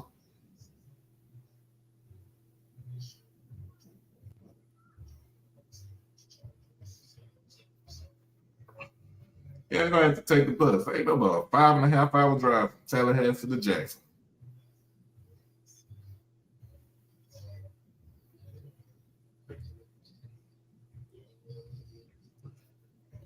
And if you need, I told y'all not gonna come, man. Look, we got a couple of high schools that we can, that can entertain us on that day right there. We got Jim Hill, we got Murrah, we got the Callaway Chargers, we got some schools in New Orleans in the car. We got Whitehaven up there in Memphis. We got Skyline in Dallas. We got, man, look, they got food galore that can come and be a part of the ass whooping we gonna give y'all football team on 10/19/2024. Look, if we can get some alum up in there and we can have the alumni band playing against each other, so sure, it doesn't matter to me. Y'all, it don't matter to me. Versus the alumni band.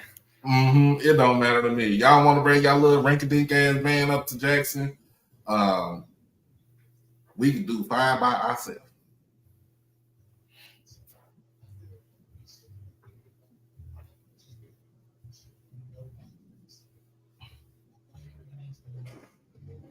But everybody. It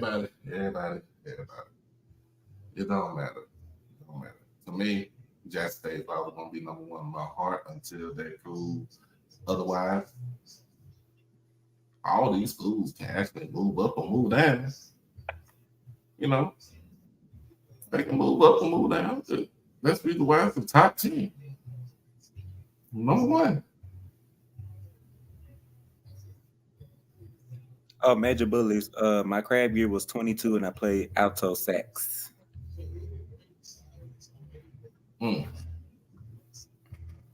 So it is what it is. But anyway, I just got word from the National Weather, from the Weather Channel, that Tropical Storm Beryl is hours away from making landfall here in South Texas. I think it is a tropical storm right now. So a lot of people that I know that lives in Houston or even in the coastal cities like Corpus and Galveston and stuff like that, they are mosey on out.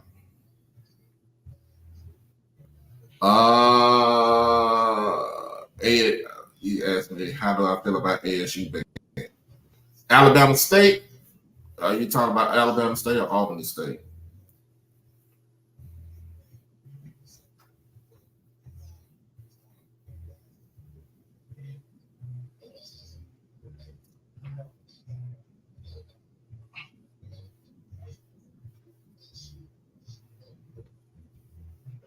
So if FAMU don't want to come, we'll get ICDC College to come play for us.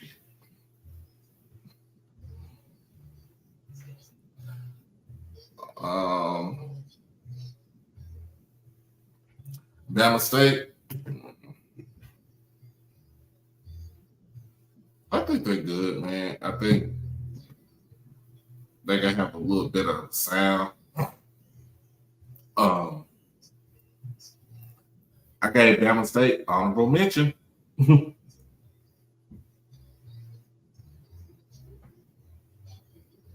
said Bama State should have been 3. It's all opinion, though.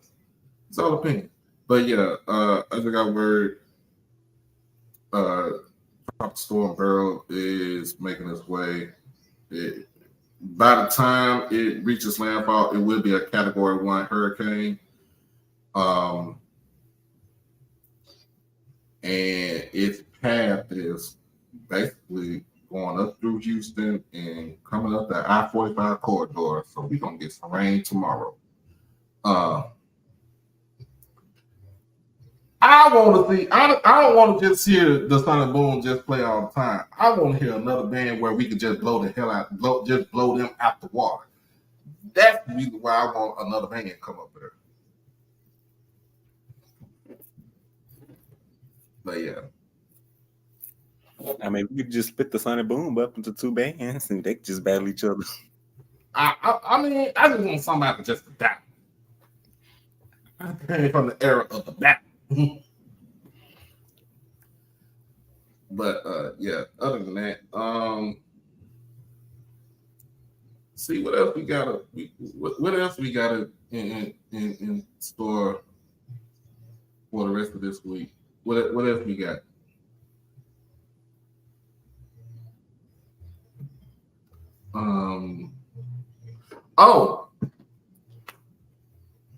HBCU Swingman Classic will be this Friday here in it will be at Globe Life Field in Arlington, Texas for right before All-Star weekend. It's for All-Star weekend, but right before the All-Star game. If you want to get tickets, if you are in town in Dallas, you want to get tickets. Tickets starts at $15 and they go up to $40. So hopefully I could go and get some tickets, get a ticket to go see some baseball.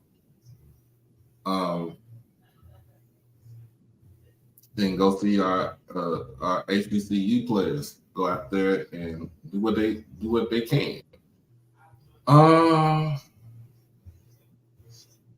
Shout out to Angel Reese for setting the WNBA mark for consecutive games with a double-double.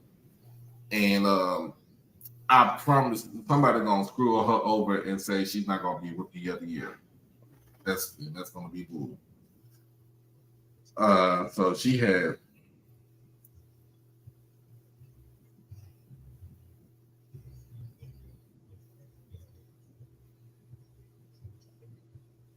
So Angel Reese finished with 17 points and 14 rebounds and 4 steals. 4 steals in the game against the Seattle Storm.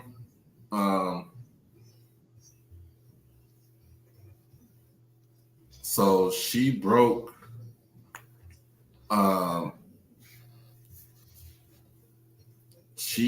Candace Parker's record.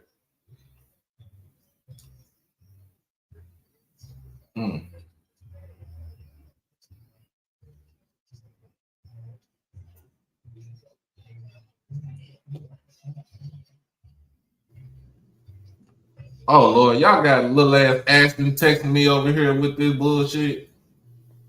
Who? Ashton. Talking about we coming. Oh my God. You sound like that. Lord Jesus.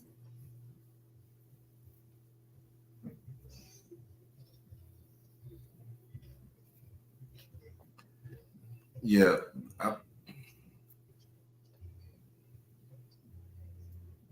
Somebody must have put him in timeout or something. Because why he texting you? Hey, who put Lil Bill in timeout?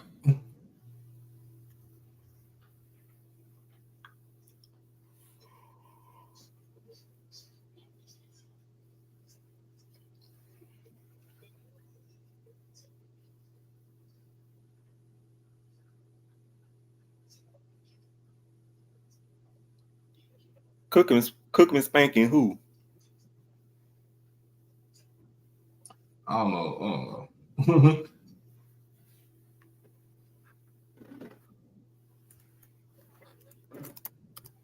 But yeah, so we got some other sports, man. Look,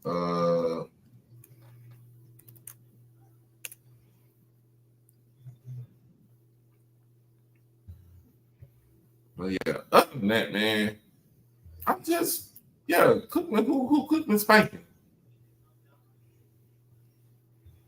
That's what Leonard said. He said Cookman spanked him. Like, spanking who? FAMU? Nah, Mr. Leonard is FAMU. He talking about when they spank us. Not in this lifetime, but the next.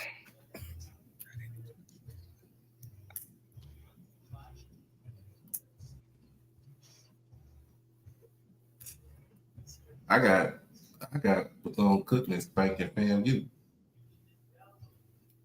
Are we talking bands or football team? Football and band. I got them doing double duty. And they're going to beat y'all football team by at least 14 points. Huh.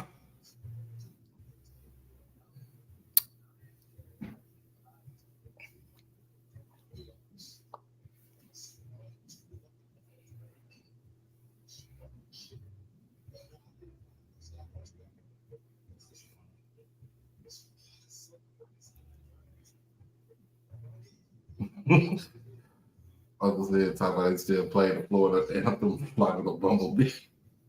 I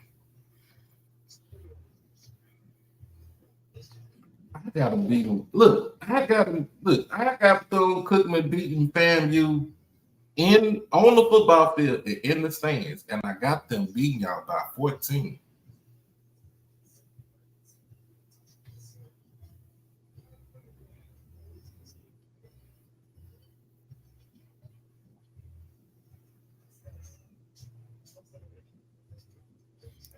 Leonard, we don't have to get ready because we stay ready. You gotta get ready. Stay ready.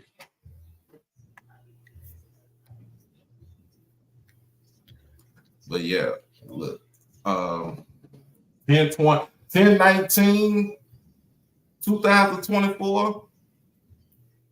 I'm gonna be in there. I'm gonna be in the building with my mama, and we gonna.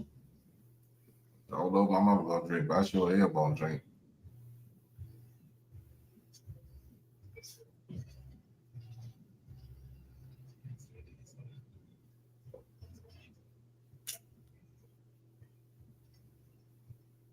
So, in terms of Southern, let's get on Southern because we finished with the debate. I finished with my little dose debate and everything. Let's talk football. What the Gentlemen's Club gonna do at Southern?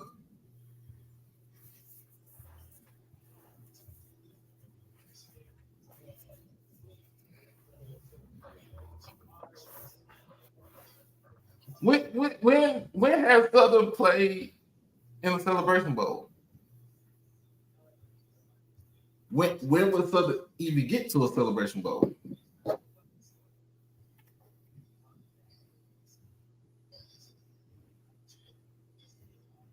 And let's talk about the delusion, y'all.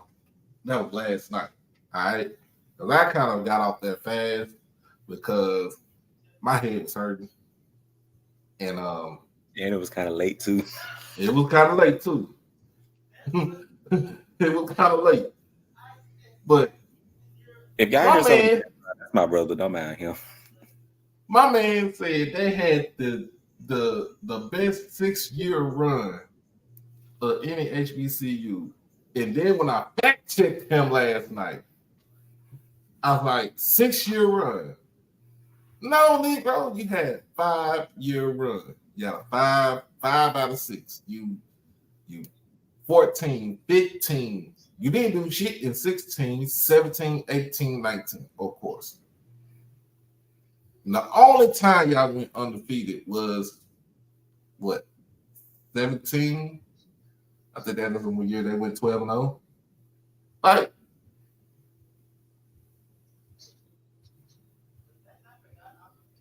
Like, who? Where my man get his info from?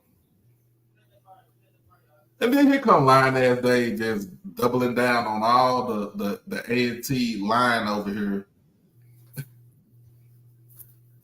Like, who made y'all? Who made y'all?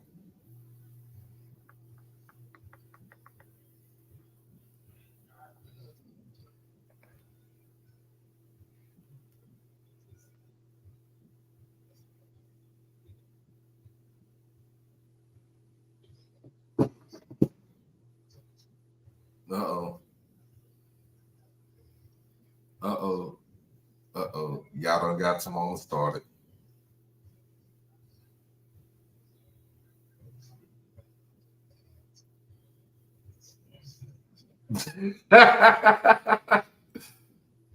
Oh, what's up, melanated? He said making sure that the Brown public don't win it.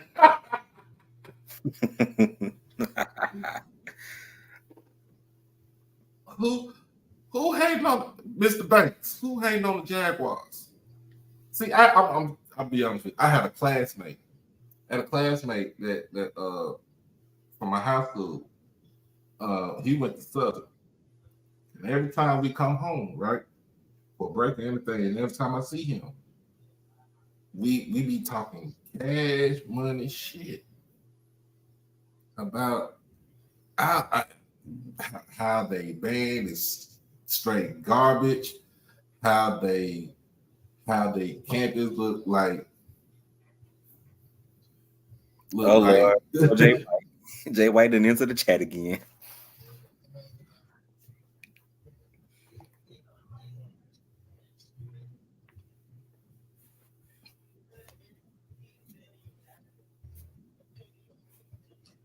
So they won one championship in the last 20 years, and they had to go 3 overtimes to win that last one. Yeah. Yeah.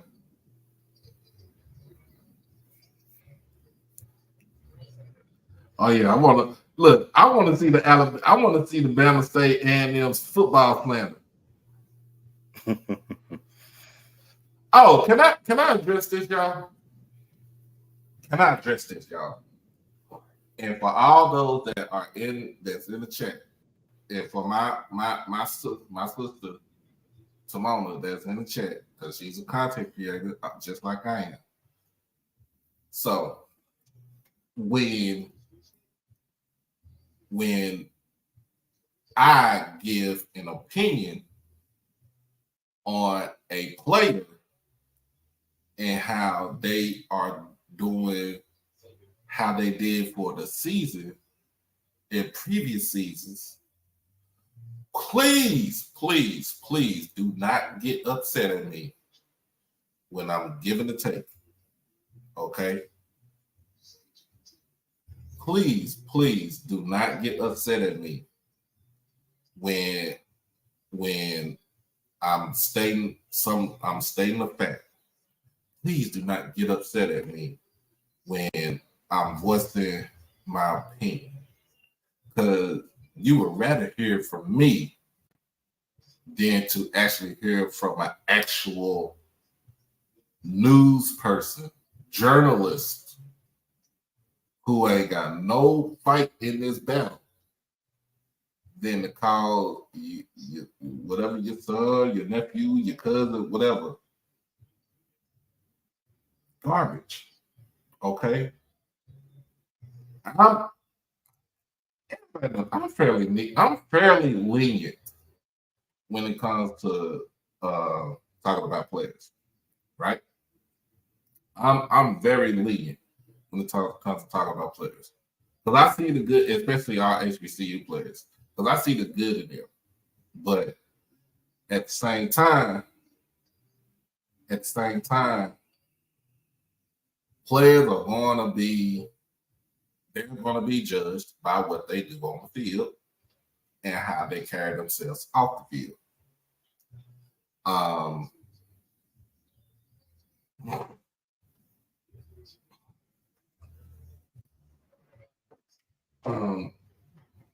So I'm trying to be nice, but I don't need nobody calling me or texting me or telling me that what I say offends them or the player. because it's commentary. That's what it is. It's commentary. I don't need nobody to say, well,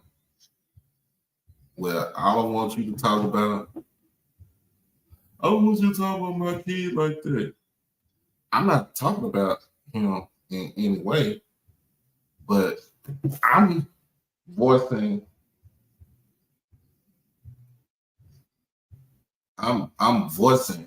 my opinion. And if you don't like what I have to say, you can always change the channel.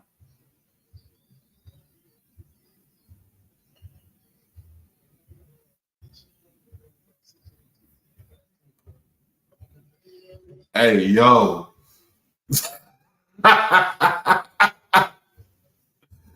Hey, yo.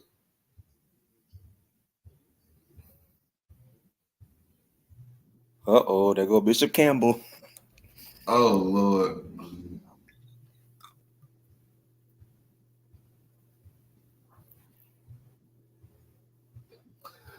I mean, I'm not gonna say that they ass, but in a sense, I'm going to say it in a nice way. I'm going to put it in the most politically correct way. Like, your play on the field ain't good.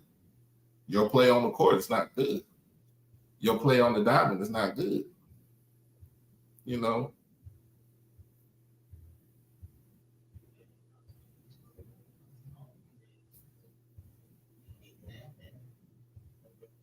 So I mean, I just want to put that. I just want to put that out there, and just let people know, like, if I'm gonna be honest, I will be the same way with our own players. If Jacoby Morgan is having a bad game, I'm gonna say, bro, you had a bad game. I'm gonna say, bro, you were you throwing to who were you throwing to? Were you throwing to Casper?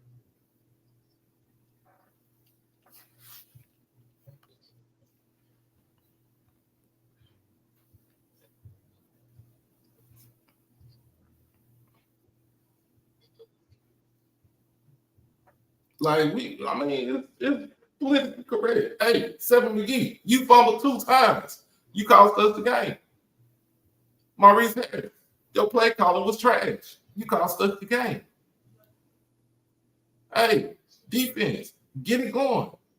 You costing us the game.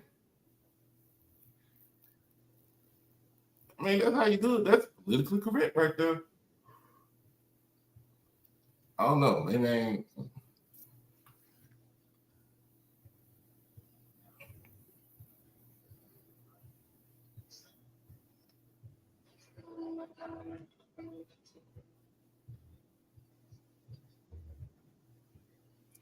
So for the folks that so where we got it on this, all right.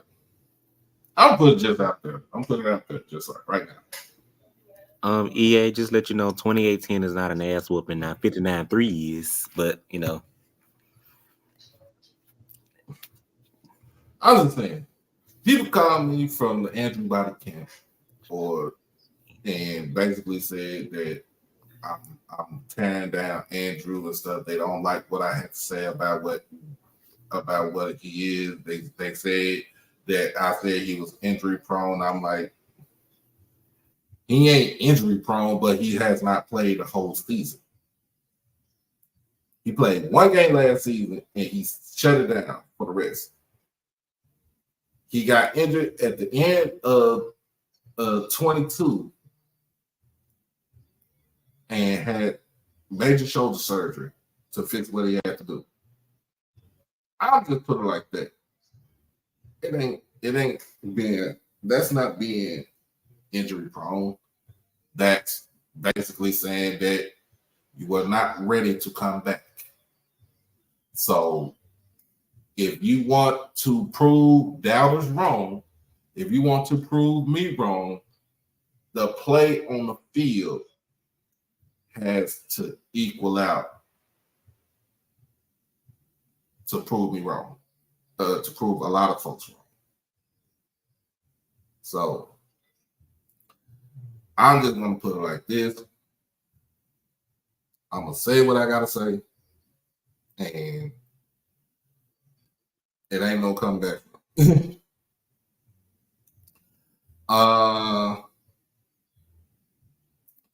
So let me be real. Is he overhyped? I don't think he's overhyped. I just think that other folks have put a lot of pressure on him to try to get them out of a hole, to get them out of a jam. It's not overhyped. When he came in as a freshman, he didn't start the first game as a freshman. He started like the second or third game as a freshman. He had 2,000 yards passing. He had over 400 or 500 yards rushing. I mean, that's a good number for a freshman right there. His sophomore year, he regressed, but at the end, the team was a little bit better than the previous year. And they were on their way to go into the SWAC championship game if the one hit from A&M, if he did not get hit by the player from A&M, instead, had his shoulder messed up. Last season, he should not have started. He should have rested.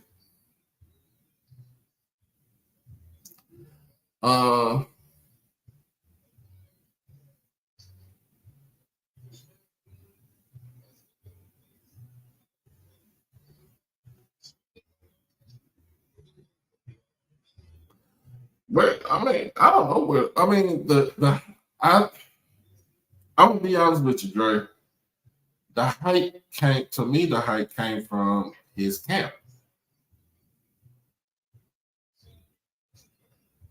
The hype came from his camp, and if you put all this added weight and pressure on him to perform at a high, try to perform at a high level, that's gonna mess with his psyche. That's gonna mess with his thought process. So, and then another thing too, Coach McKinney at Texas Southern was not a good coach. So, I understand he only won 9 games at Texas Southern, but and I know that those 9 games are going to be indicative on him because he's the starting quarterback. But you also got to look at it as far as team wise goes, defense and coaching goes. So.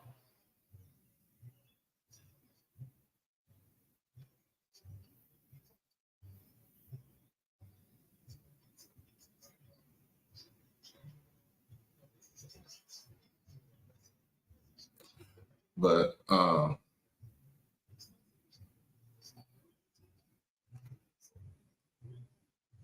you say that I'm a PV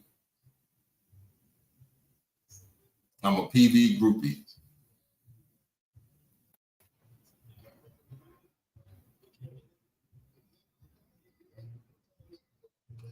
Hey, none of that French shit up in here. English.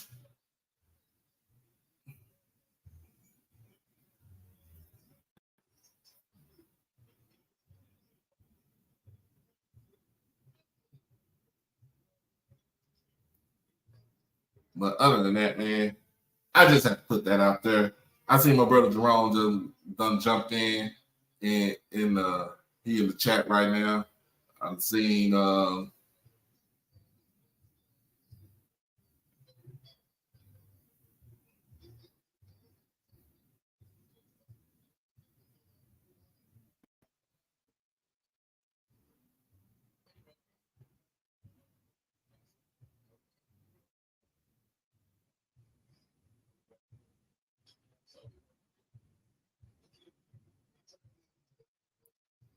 Y'all got Mr. Campbell started.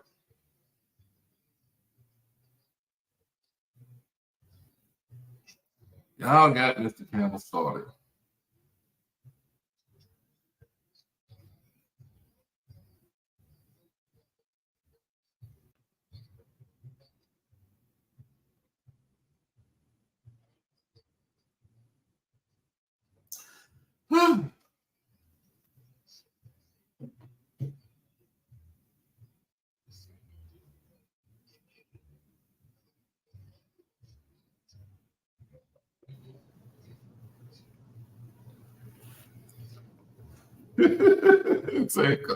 He said Coach Simmons left to be a ball boy too.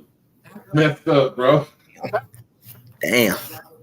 He said, I'm a ball boy that made $500,000 a year. Shit, I'd rather be a ball. If I get that kind of money right there, I'd be a ball boy too. Talk about it.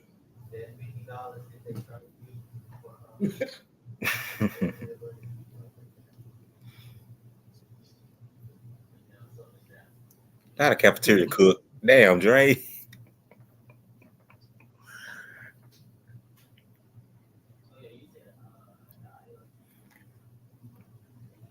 Y'all know we can't go now one show without a Jackson State FAMU free fall in the chat. Come on now. Wait a minute, what you back from? The dead? Okay. Is that Ashton? Mm-hmm.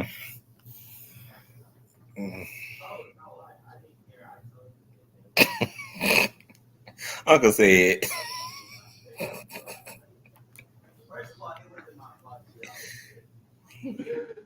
You gotta sit.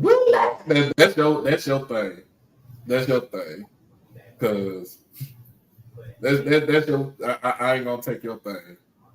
Because like I said, for everybody who don't like my commentary and the list that I brought out, guess what?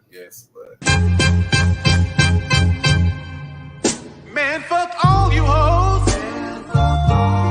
Fuck you and your mammy and your granny too. And fuck all you hoes. I'm sick of this shit. Fuck all you hoes. And fuck all you. Don't give a damn, bitch, what you wanna do. And fuck all you hoes.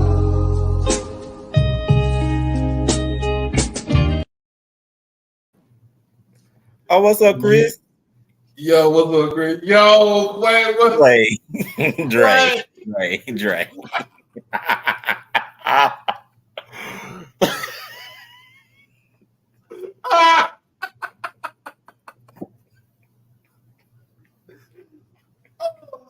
said, don't come in here more stress.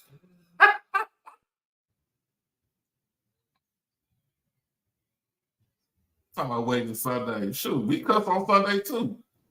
The Lord knows my heart.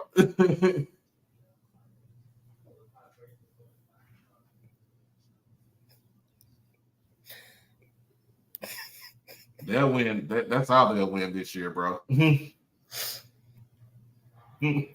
Oh, man.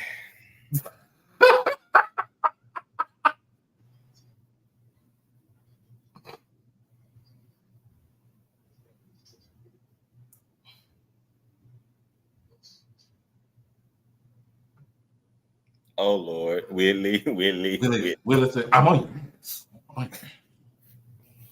She gonna give you that finger. As short as Willie says she gonna give you that finger. I'm on your ass.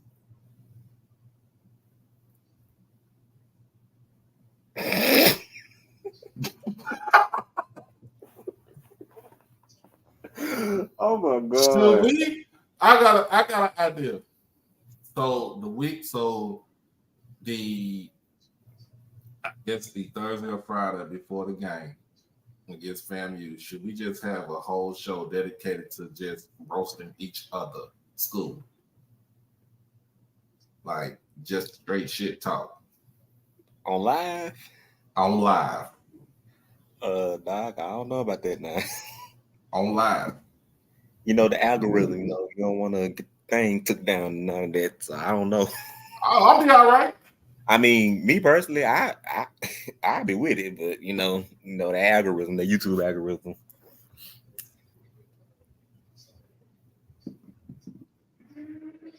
Well, Dre said, yeah. Brandon don't want to do nothing. She with no. What? Y'all be beeping in the chat. Might as well come on up here and say your 2 cents. Who else we got on here that we need to talk bad about? We got Southern on schedule. We got Valley said they putting belt to ass, so we can talk about them, I guess. For who? Against us? They said they putting belt to ass to the whole swag. Oh, well, shoot. Okay. Well, that's what they said. That's what they said. Okay. Okay, little old Valley. Go on here with your bad self. And speaking of Valley, Tamona, are you watching? Is Braxton watching? Yeah, what is that thing Braxton said about Valley gonna beat us?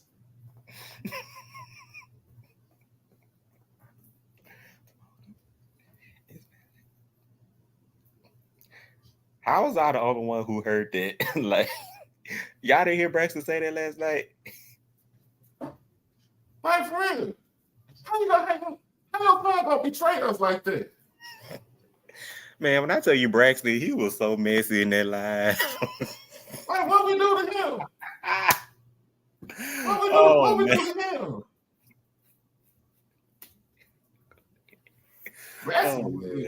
Braxton said, fuck that. I'm about to cause chaos up in here.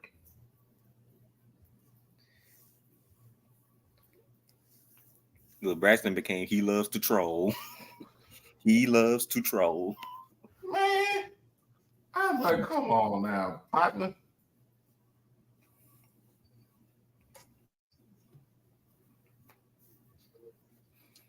He said Valley got 340 members in the band. They sound like my old junior high school band. Valley got 340 members in their band, and they sound like a screeching car.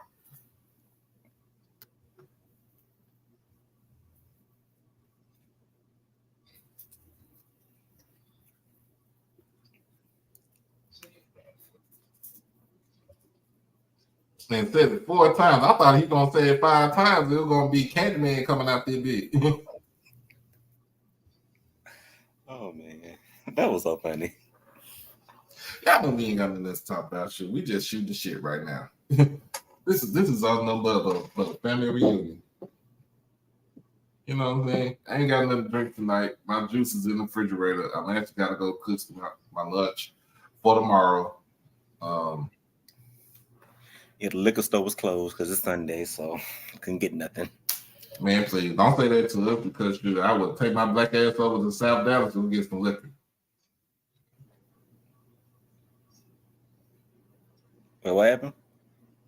I said I'll take my black ass over to South Dallas and get liquor.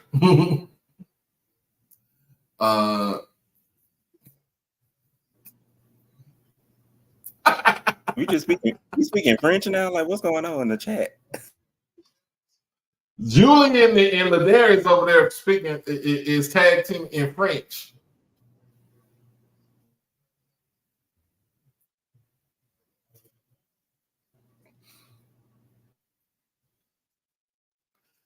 And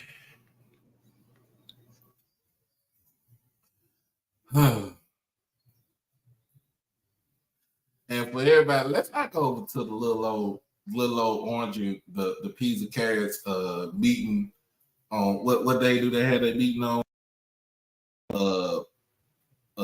Wednesdays. Let's leave them be. Cause they be in their feelings sometimes.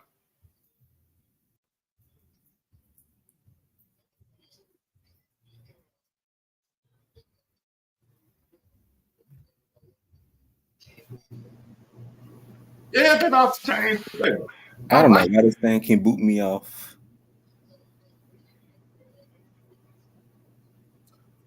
Jerome talking about Arsenal trying to put a root. You gotta put a root on Timona. Hey, Jerome, if you ain't busy, I need you to come up here because folks who don't tell they want to get on me by my little old list. Right. They was mad at him for his opinions. Okay.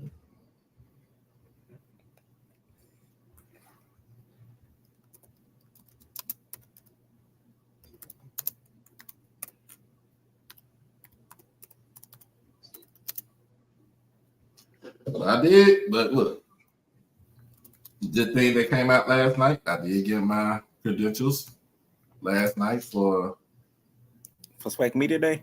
Yes, sir. All right.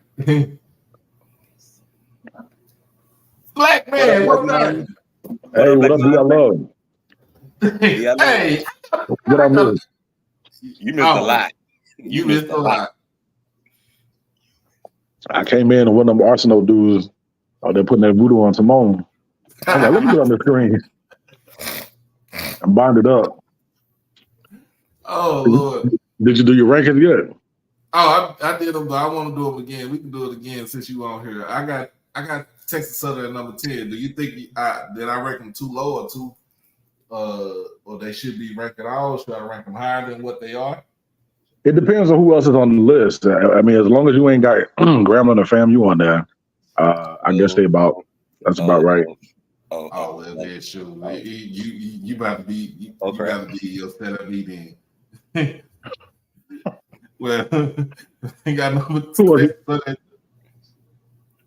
Oh wow.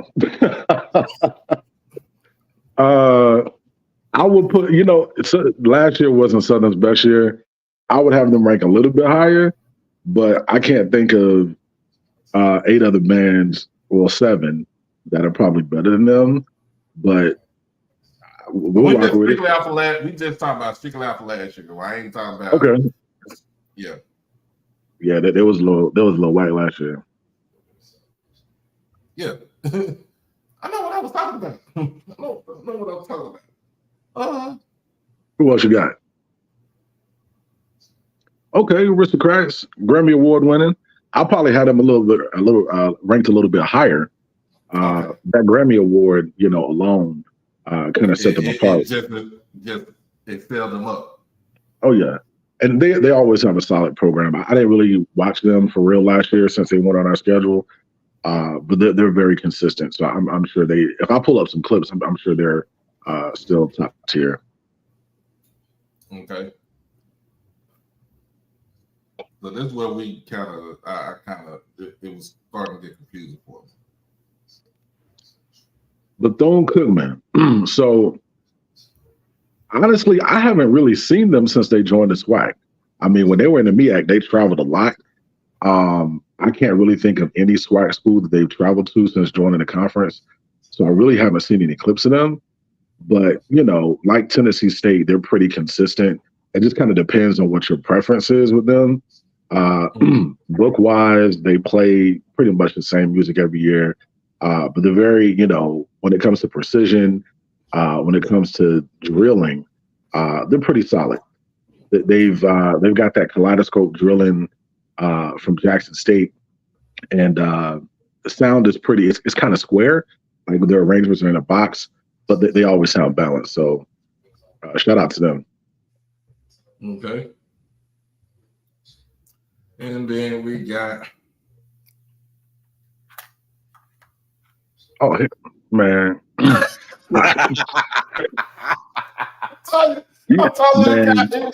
was like a long jab. I was thinking about putting Hampton on here. I was really thinking about putting Alabama A&M on the list. Even Alabama. Absolutely. I'm gonna tell you. And if you got A&T on here, yeah, just no. So I'm gonna tell you. Bam, Grambling, and A&T, I would replace them with Kentucky State. And if for real band heads who know, they know. Like Kentucky State is amazing. They've always been amazing. But their dance routines, halftime shows, their book, they would take out some top tier bands for real, for real. I'd also put Alabama A&M. I just did a D-1 though. Okay, I'll put A&M on there. I don't know if they're on your list, but yeah, Alabama A&M, solid sound, pretty cool halftime shows, and they ain't no punk in the fifth. And that's what it's all about when you're talking about bigger programs. We want to see a battle on and off the field. Fam, they don't. That's not a battle. You know, they're very. It's like when they play, it's almost like Frank Sinatra singing. So they don't really appeal to a lot of people. But I would definitely replace them with Alabama A&M. Okay. Let's see. Yeah. I told Grandma, you yeah. it started getting mixed, muddied up because Yeah. Grandma, they got some issues, man, with the staff and all that. I mean, I really do hope they bounce back this year. But from what I saw last year, they didn't really have that Grambling vibe, and they just really didn't make any noise among the HBCU band community, from a field show standpoint, or even the fifth quarter. Nobody will put them and say, "Oh yeah, did you catch that Grambling fifth quarter?" Is like, nah. Yeah, I would replace them with maybe. You know what? I'm gonna say this. South Carolina State, when we played them in Atlanta, they added some numbers. Yeah, they had a very solid, dark sound, very supportive of the football team, which is important to me. And they were pretty entertaining. I mean, aside from they tried to take some shots at the Boom, but aside from that, they were pretty solid. Okay. This where it gets kind of. Okay, yeah, PV, absolutely. I'd say for the better part of the last decade, since they got, I think Dr. Zachary's over there, they've definitely improved. They've grown their program, great dark sound, really full arrangements, and they're really entertaining, especially the dancer teams. So yeah, I definitely have them in the top 5. Okay. All right, got Mr. Campbell up in here commentating. All right. Behold, okay. I'm gonna tell you, like when they went up against Tennessee State last year in Nashville, yeah, they had the band world talking. So that's definitely a solid pick. And I mean, they're just consistent year in, year out. Shout out to Stephanie Sanders over there, JSU alum, doing her thing. But yeah, solid program. Okay. You ain't gonna like me like this, man. But... There better not be no A&T. All right, go. All right, so A&T.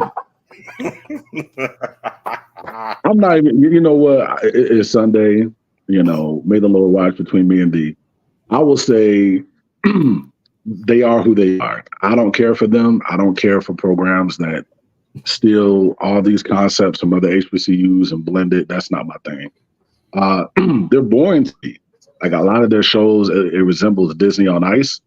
And, the core sound concept, Prairie View, Norfolk, and North Carolina Central were doing that long before they were.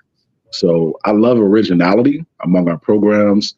I love how programs can project their sound. I love entertaining programs, especially in a dance routine. And A&T just doesn't have any of that. And of course, hey, let it boom. Absolutely. So here's the thing, man. When you talk to most of the HBCU band community, the Boom was a number one consensus among everyone. I mean, from coast to coast. And they were just more consistent with their sound, their performances, dance routines, energy, supporting the football team.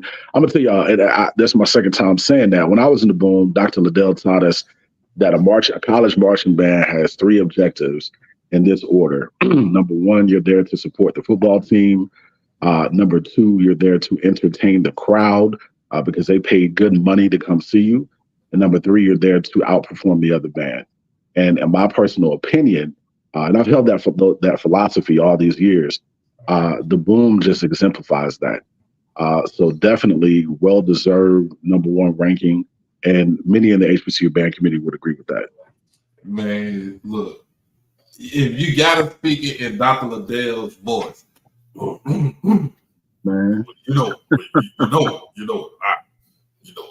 got to entertain the crowd. You got to man. entertain the crowd. And I'm gonna tell you, that's so important, man. Like the only other band I've seen, because I'm here on the East Coast now. I remember a couple years back when Morgan State beat A&T. I think it was 2019 or 18. Morgan brought their band, and like as soon as they sat down, it just reminded me of the Boom. Like instantly supporting the football team, chanting. That's very important because the team and the crowd, they feed off of the band. And oftentimes we see a lot of bands that just sit there in the stands or they're not supportive, and it's boring. The band definitely sets the tone for the game. Man, look, I just have to put that out there because, like I said, the list can go up and down throughout the season. It's just one of the things where you just gotta listen and watch throughout the season and see, be the judge for yourself. What else we got on the list? I mean, of course, we got the slander from University of 237 against us. What are they talking about? They said that we got PTSD after they beat us last season. Well, we got PTSD that we didn't win our two celebration bowls, but they got PTSD for the 59-3 ass that we gave them. Man, fam, you got PTSD from Germany, the NAA, the president. Jack State should be last of their words. So hopefully they can keep the coach, the basketball coach, because I actually do like what he's going to try to do. That's an interesting, kind of story with her, because FAMU basketball, they ain't never been hitting on that. Like athletically, FAM has always just kind of been a football school, like a one-trick pony. We're talking about track and field, just all that, man. That's not their forte. And it'll be interesting to see if they have the support and culture there to, I guess, weed through all that and try to support that coach. But they've never been a basketball school like that, or per se. Yeah, but that did. Hey, I ain't gonna lie to you. That Disney Your Eyes reference was damn diabolical right there, bro. He said A&T's. Just listen to A&T's like listen to Disney Your Eyes. Facts, man. It's like our power combined, man. It's like I've been sick because my crab year we played A&T in Greensboro, and we didn't get a chance to go at the last minute.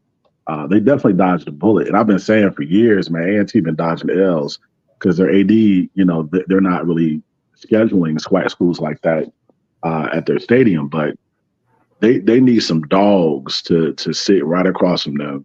They haven't had any real competition for real all these years. I mean, Norfolk been wearing them out like almost every year, but I'm talking about some real dogs like Jackson, Prairie View, Southern, A&M.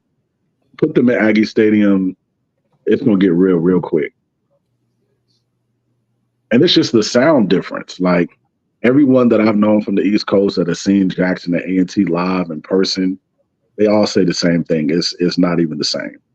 From power, articulation, tone, arrangements, just energy. It's not even the same field. And a lot of their clips are auto-tune, but you ain't hear that from me. Whoa. I've seen them in person plenty of times. Look, a lot of us have seen A&T in person plenty of times, and then by the time them clips hit the street, you're like, who is that? That's not the band that I just saw. Nah. Wow. Hey, y'all. He said, y'all. How you got auto-tune clips and you still sound bad? He said, y'all the T-Pain of marching band. That's them. He said, y'all the T-Pain of marching bands.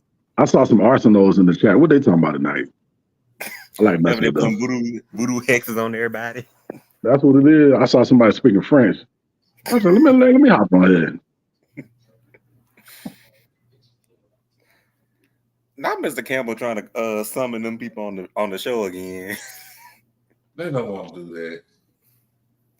'Cause y'all wore them out last night after I got off.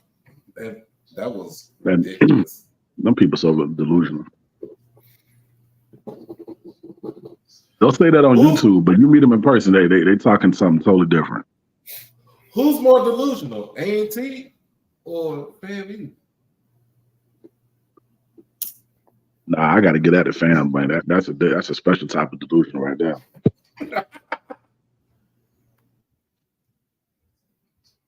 It's so wild, man. They do for a scandal like once a week, once every 2 weeks.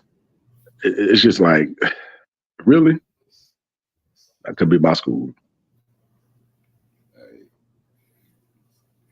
Let's see what else we got. Again, we want to send condolences out to the family of Kyrie Jackson. Oh yeah, two guys that lives were taken last night in a drunk driving accident. Yeah, so sad, man. One of the dudes went to Bowie State, so it was sad to hear that. So the losing equals $237 million. And and I don't know what I came up with the phrase Chuck E. Cheese coins. HBCU banter came up with the phrase monopoly money. So let's continue. Let's go with the monopoly money. Savannah. You know them folks ain't coming to Jackson. Megabus. She said Megabus. Oh wow.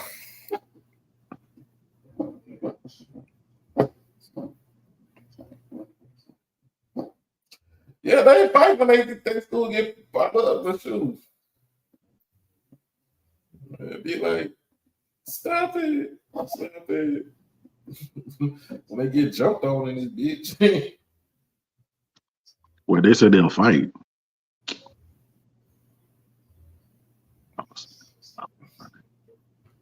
Yeah, it's one of the things. This is funny. This has been an interesting Sunday. We got over 100. We got over 153 people in the chat between YouTube and Twitter. Make sure y'all like the stream. Make sure you hit the donation button, the Cash App, PayPal, or the Zelle. We are down the wire trying to get to Birmingham. Hey, so somebody asked Timona that question last night, so I'm gonna ask you. Wait, are you going to the SWAC Media Day? Yes, I got approved last night. Congratulations, man. So what are your first two questions you're going to ask the commissioner if you get an opportunity? So my first question, I think, I was trying to ask him this at the SWAC championship game, but he was more worried about watching the game. But I'm gonna ask him, will you do away with divisions for football? That'd be my first question. What are the pros and cons of that, though? Because I know we started divisions in 98, 99. Started division in 99. Yeah. I know it was to help with travel, but like, what are the pros and cons of that? I mean, the pros is like when it comes for football basically.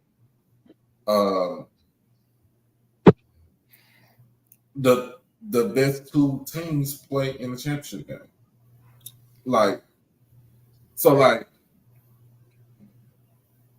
And the crazy thing is I had talked to John Grant about this. I didn't talk to him about it, but we was talking. It was me, Mr. Grant, Charles Bishop. Shout out to Charles Bishop, and Um, who else was with us? We was under the tent while we was in the rain delay.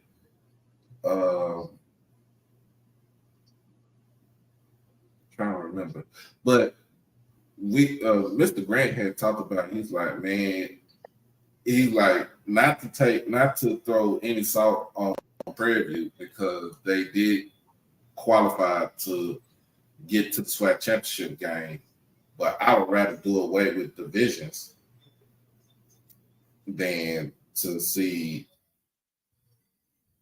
a somewhat mediocre team from the West come play either the top 2 or 3 teams from the East. That the East is the strongest division than the West. So they was like, it would be if we didn't have divisions, the second best team in the SWAC was Alcorn. And what he said, like, I would have rather seen Alcorn play FAMU last season in the SWAC championship game than to see Prairie View play. In which I kind of, I was thinking about it, and I kind of agreed with it about that. I think we should just get rid of the divisions, because to me, for this season would be the best way to get rid of it, because of the fact that the best 2 teams are in the same division. Your best 2 teams are in the same division, which is Jackson State, FAMU. And let's just say Jackson State went 10-1, right? I mean 11-1, and FAMU went 10-2. Let's just say that. Let's say they went 9-3. Well, let's say we went 10-2 and they went 9-3. We both end up with either with identical conference records, or either one of us might be a half game off. But we meet for the championship game. It's going to be intriguing, and it's going to bring a whole bunch of money and eyes to it.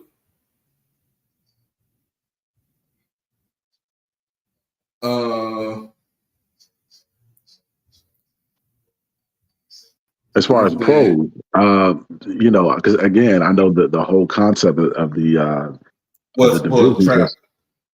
Yeah, so like, will that hurt division? The schools when it comes to travel, and I say more so some of the schools that don't have bigger budgets, like UAPB or Valley. How would that affect them?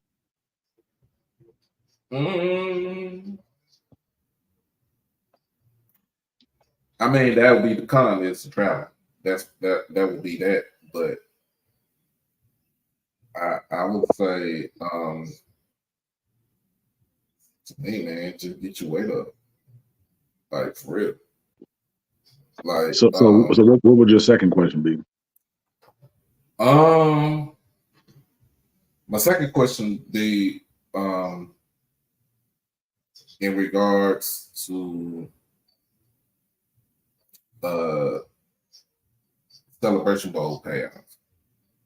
Okay, yeah. That would be my second question. Will the payout increase? Will it increase? And you know what? I would lead that question with talking about the attendance of the Celebration Bowl, the viewership, just the kind of cultural event that it's turning into, or it has turned into. And then, of course, ask them, because those are definitely big leverage talking points when you're at the table to increase whether it's sponsorship money or just the number of sponsors, overall. But yeah, those are good questions.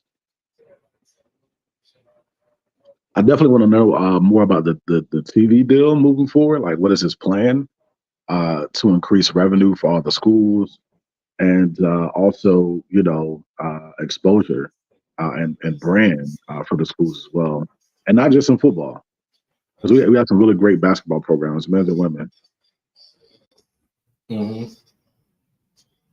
But yeah, I mean, if we do something like that, I would say look at how the SEC does when they get rid of divisions. Even with the Big 12, the Big 12 got rid of divisions.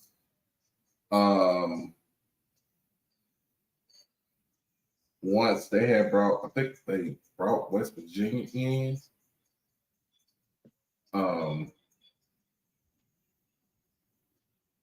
And they lost. Well, when they lost A&M and Texas A&M and Missouri to the SEC and Nebraska to the Big Ten, they got rid of divisions, but they added teams back in. But I think it would help. I think it would be good not to have divisions.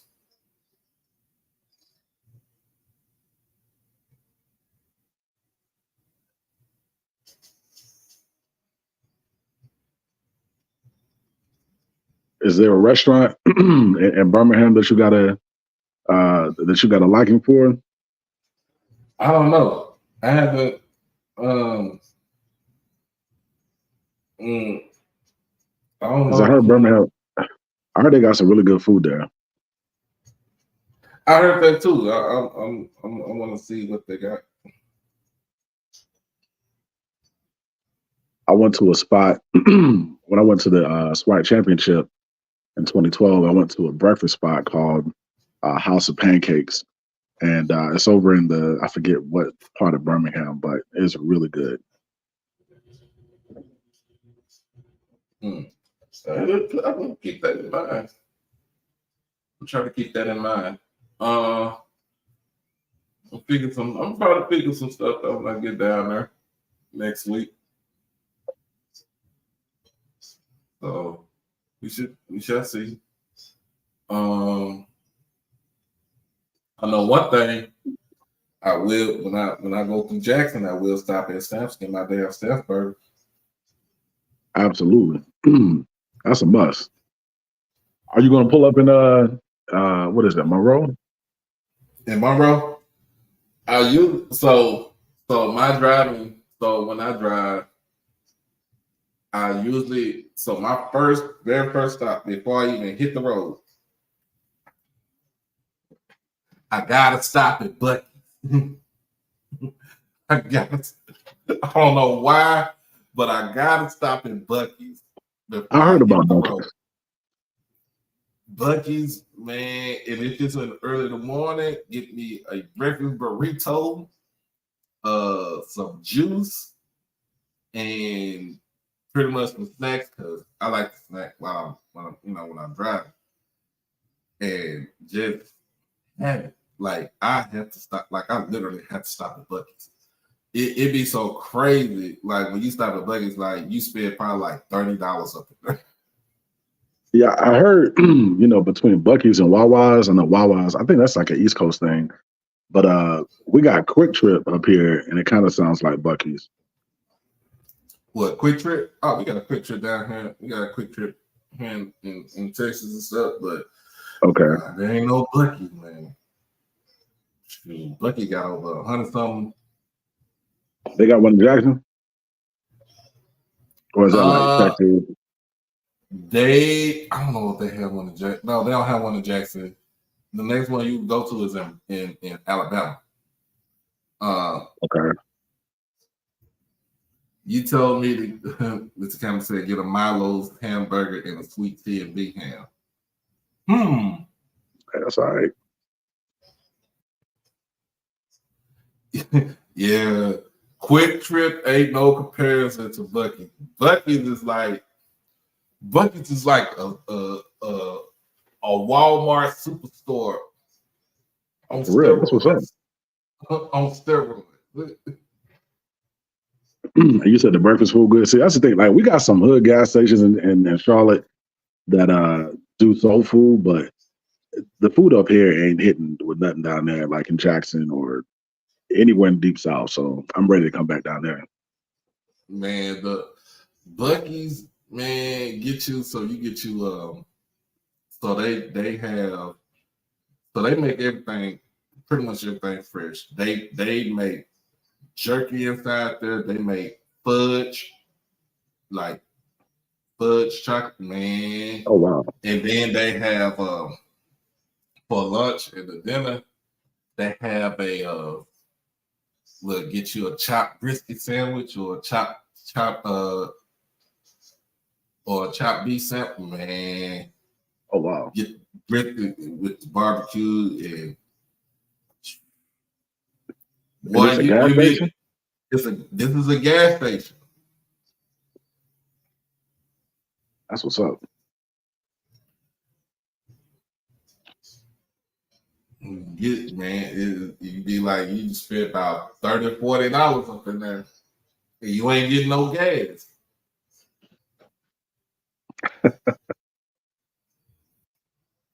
And it's a crazy thing too. But like, they pride themselves on making sure that they have a clean atmosphere, clean clean restrooms and stuff. So you go in the restroom, it's pretty much clean. Like, they don't keep shit. They don't believe in they do not believe in a dirty restroom. No.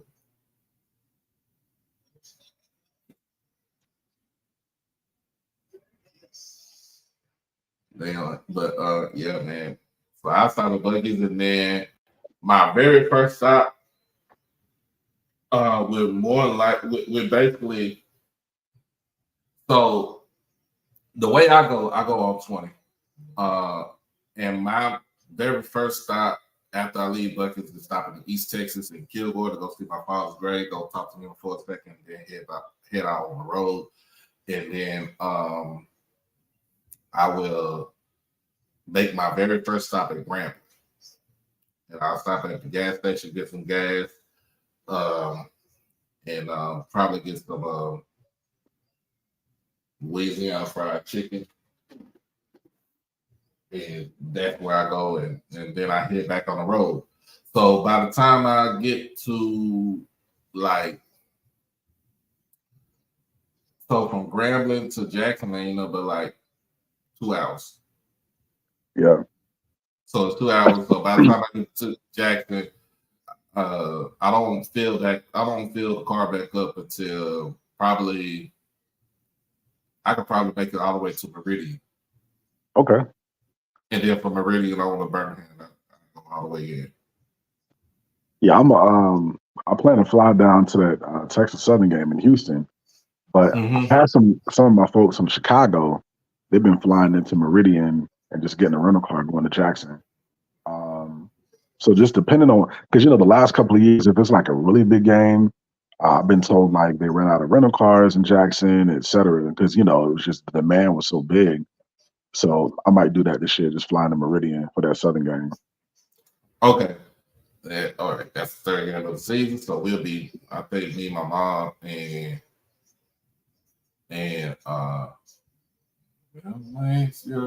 we'll be driving in to Jackson for the Southern game. We pretty much almost said we going to almost every home game except for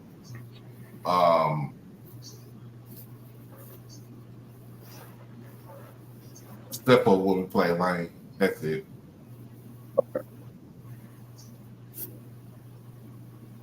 Yeah, it's been a minute since I've been to Jackson, so I'm excited. Oh man. Are you coming out to Jackson, Jerome? Yes, sir. Coming for the boombox. Oh, boombox? Oh, definitely. I'm definitely there. Yeah, I'm gonna have lunch with some of my Charlotte kids, and then try to check out a spot. Whoever does good live music that night, that Friday night, I'm gonna hit that up. Because when I was in school, man, they had quite a few like little hole in the walls in Jackson. One of my dog team brothers, he used to gig at one of them. So I wonder if they still got some, little hole in the wall spots. Get some live music. Oh, Brandon, I am gonna come for the SWAC championship game in Jackson. If we at Jackson, I'll be there. I'll be there. Credentials and everything, right on the field. I'll make sure I'm there. But for everything else, just make sure I'm gonna have a double cup and just give me some drink in the horseshoe. I ain't sitting nowhere else. I'm in the horseshoe. You braver than me. Man, I want to be amongst the people. I did that. I came to Boombox 2012 and I sat in the horseshoe. I was like, man, I'm too old for this. It's a lot of young heads like Boom versus Jukebox, and they, doing their thing. I'm like, man, I'm going too old. Yeah. And it's gonna be a good season this year for Jack State football, and it's gonna be a good season this year for SWAC football all around. I think we're gonna have some good teams that's gonna be doing the thing this year, and I think we're gonna have some teams that might regress this season. So most of all, y'all get out and support your team. Whoever your HBCU is, get out there and support. Buy some season tickets. And get out there and root for your alma mater. Yeah. Don't matter. It don't matter if it's Jack State, just any school in the SWAC. Your alma mater, man, get your damn tickets. There you go. But we're gonna end this thing because it's almost 3 hours, bro. I wasn't staying on here for 3 hours, and I still gotta cook my damn dinner for tonight and my lunch for tomorrow. And I gotta make sure that everything I got is inside the house because yeah, definitely stay safe down there, man, with that storm. Yeah, but I'm more inland. I'm like 4 hours inland. Okay. But it will travel its ass up. It will travel up the I-45 corridor. Yeah, they we get a lot of hurricanes in North Carolina too. And one of the worst, aside from flooding, it's the tornadoes that spawn off of that. So you can be really inland, but you still get like all those tornadoes. So yeah, definitely be careful. But yeah, the last time something like that happened was Harvey. Harvey just stayed around Houston and then went up through East Texas. Before that, it was Ike. That was in 2008, and I was in East Texas at that time when Ike came through. And then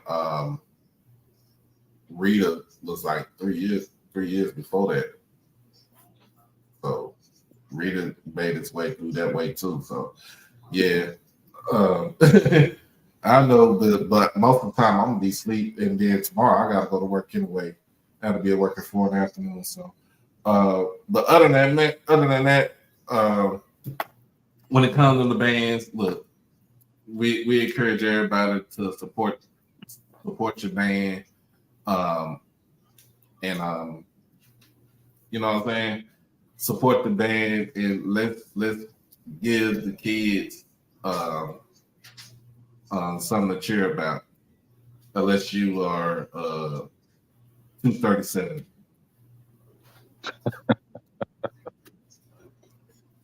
All right, black people, y'all have a great Monday. All right, black people. All right. I holler at everybody later. But Doc, I just want to let y'all know, I finally got my camera. You got it? Yeah, it was actually delivered like a whole day early, but I was asleep at work and I missed it, so I got to pick it up from the post office in the morning. Oh, okay. Nah, it's cool. At least you got it. But yeah, it's finally here. So, yeah. So you get all that good content for this season. Going to get that good content, and it feel me like I just usually start taking pictures and just practice on how to deliver good, shots and stuff like that. And then once you get used to it, you get used to it. Mm-hmm. I just gotta figure out how to like do like the editing stuff. Editing is they should have some stuff on there for editing. It should be in the package that you have for editing and stuff like that, and you should be able to. It should be no problem. Come on YouTube. Yeah, you can find it on. You can look through and do it on YouTube, and if you want to do, like if you want to do your own, like your own channel and stuff like that, you got your own channel, but like editing your live or editing your pre-recorded and stuff like that, and you can do it through there. It's very easy. And then we can ask Austin about stuff like that. Mm-hmm. I ask, like, when it comes to editing and stuff, I ask Austin. I try to do what I can, but if it's something that I know I ain't gonna have, I'm gonna be stumped on, I ask an expert. But yeah, man, it's good that it's good that you doing what you're doing as far as bringing this content with the bands and stuff, with basically with Jackson State Band. But it's gonna be good. It's gonna be good. I'm, you know what I'm saying. We're gonna make sure that you good.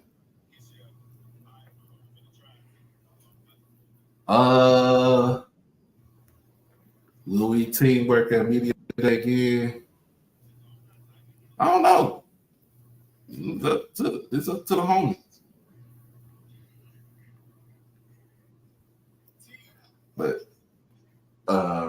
But yeah, other than that, everybody, y'all be good, y'all be safe, hug your loved ones, and y'all stay dangerous. We'll be back on this thing probably Tuesday afternoon. If we get any news coming forward. But other than that, I appreciate everybody for joining me tonight. Make sure it's 143 folks between YouTube and Twitter. Make sure that you like, stream, comment, share, subscribe, hit the notification bell, and also if you can, hit the donation button.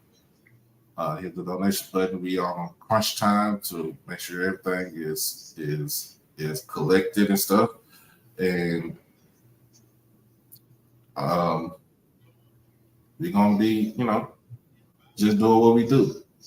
But Jay, holla at Smash Time too. You said holla at who? Smash Time. Oh, Smash Time Productions. Mm-hmm. Oh, okay. Yep, holla at him. Yeah, and y'all know it's close to swag football season. It is July 7th. We got less than like 7 weeks. We got less than 7 weeks before kickoff. And that is August the 29th at Malone Stadium in Monroe, Louisiana. And yep, after when August turns, like about fall season starts. So y'all have a good one. As always, Jay, thank you for joining me on here tonight. No problem. And we'll holler at everybody. As always, peace.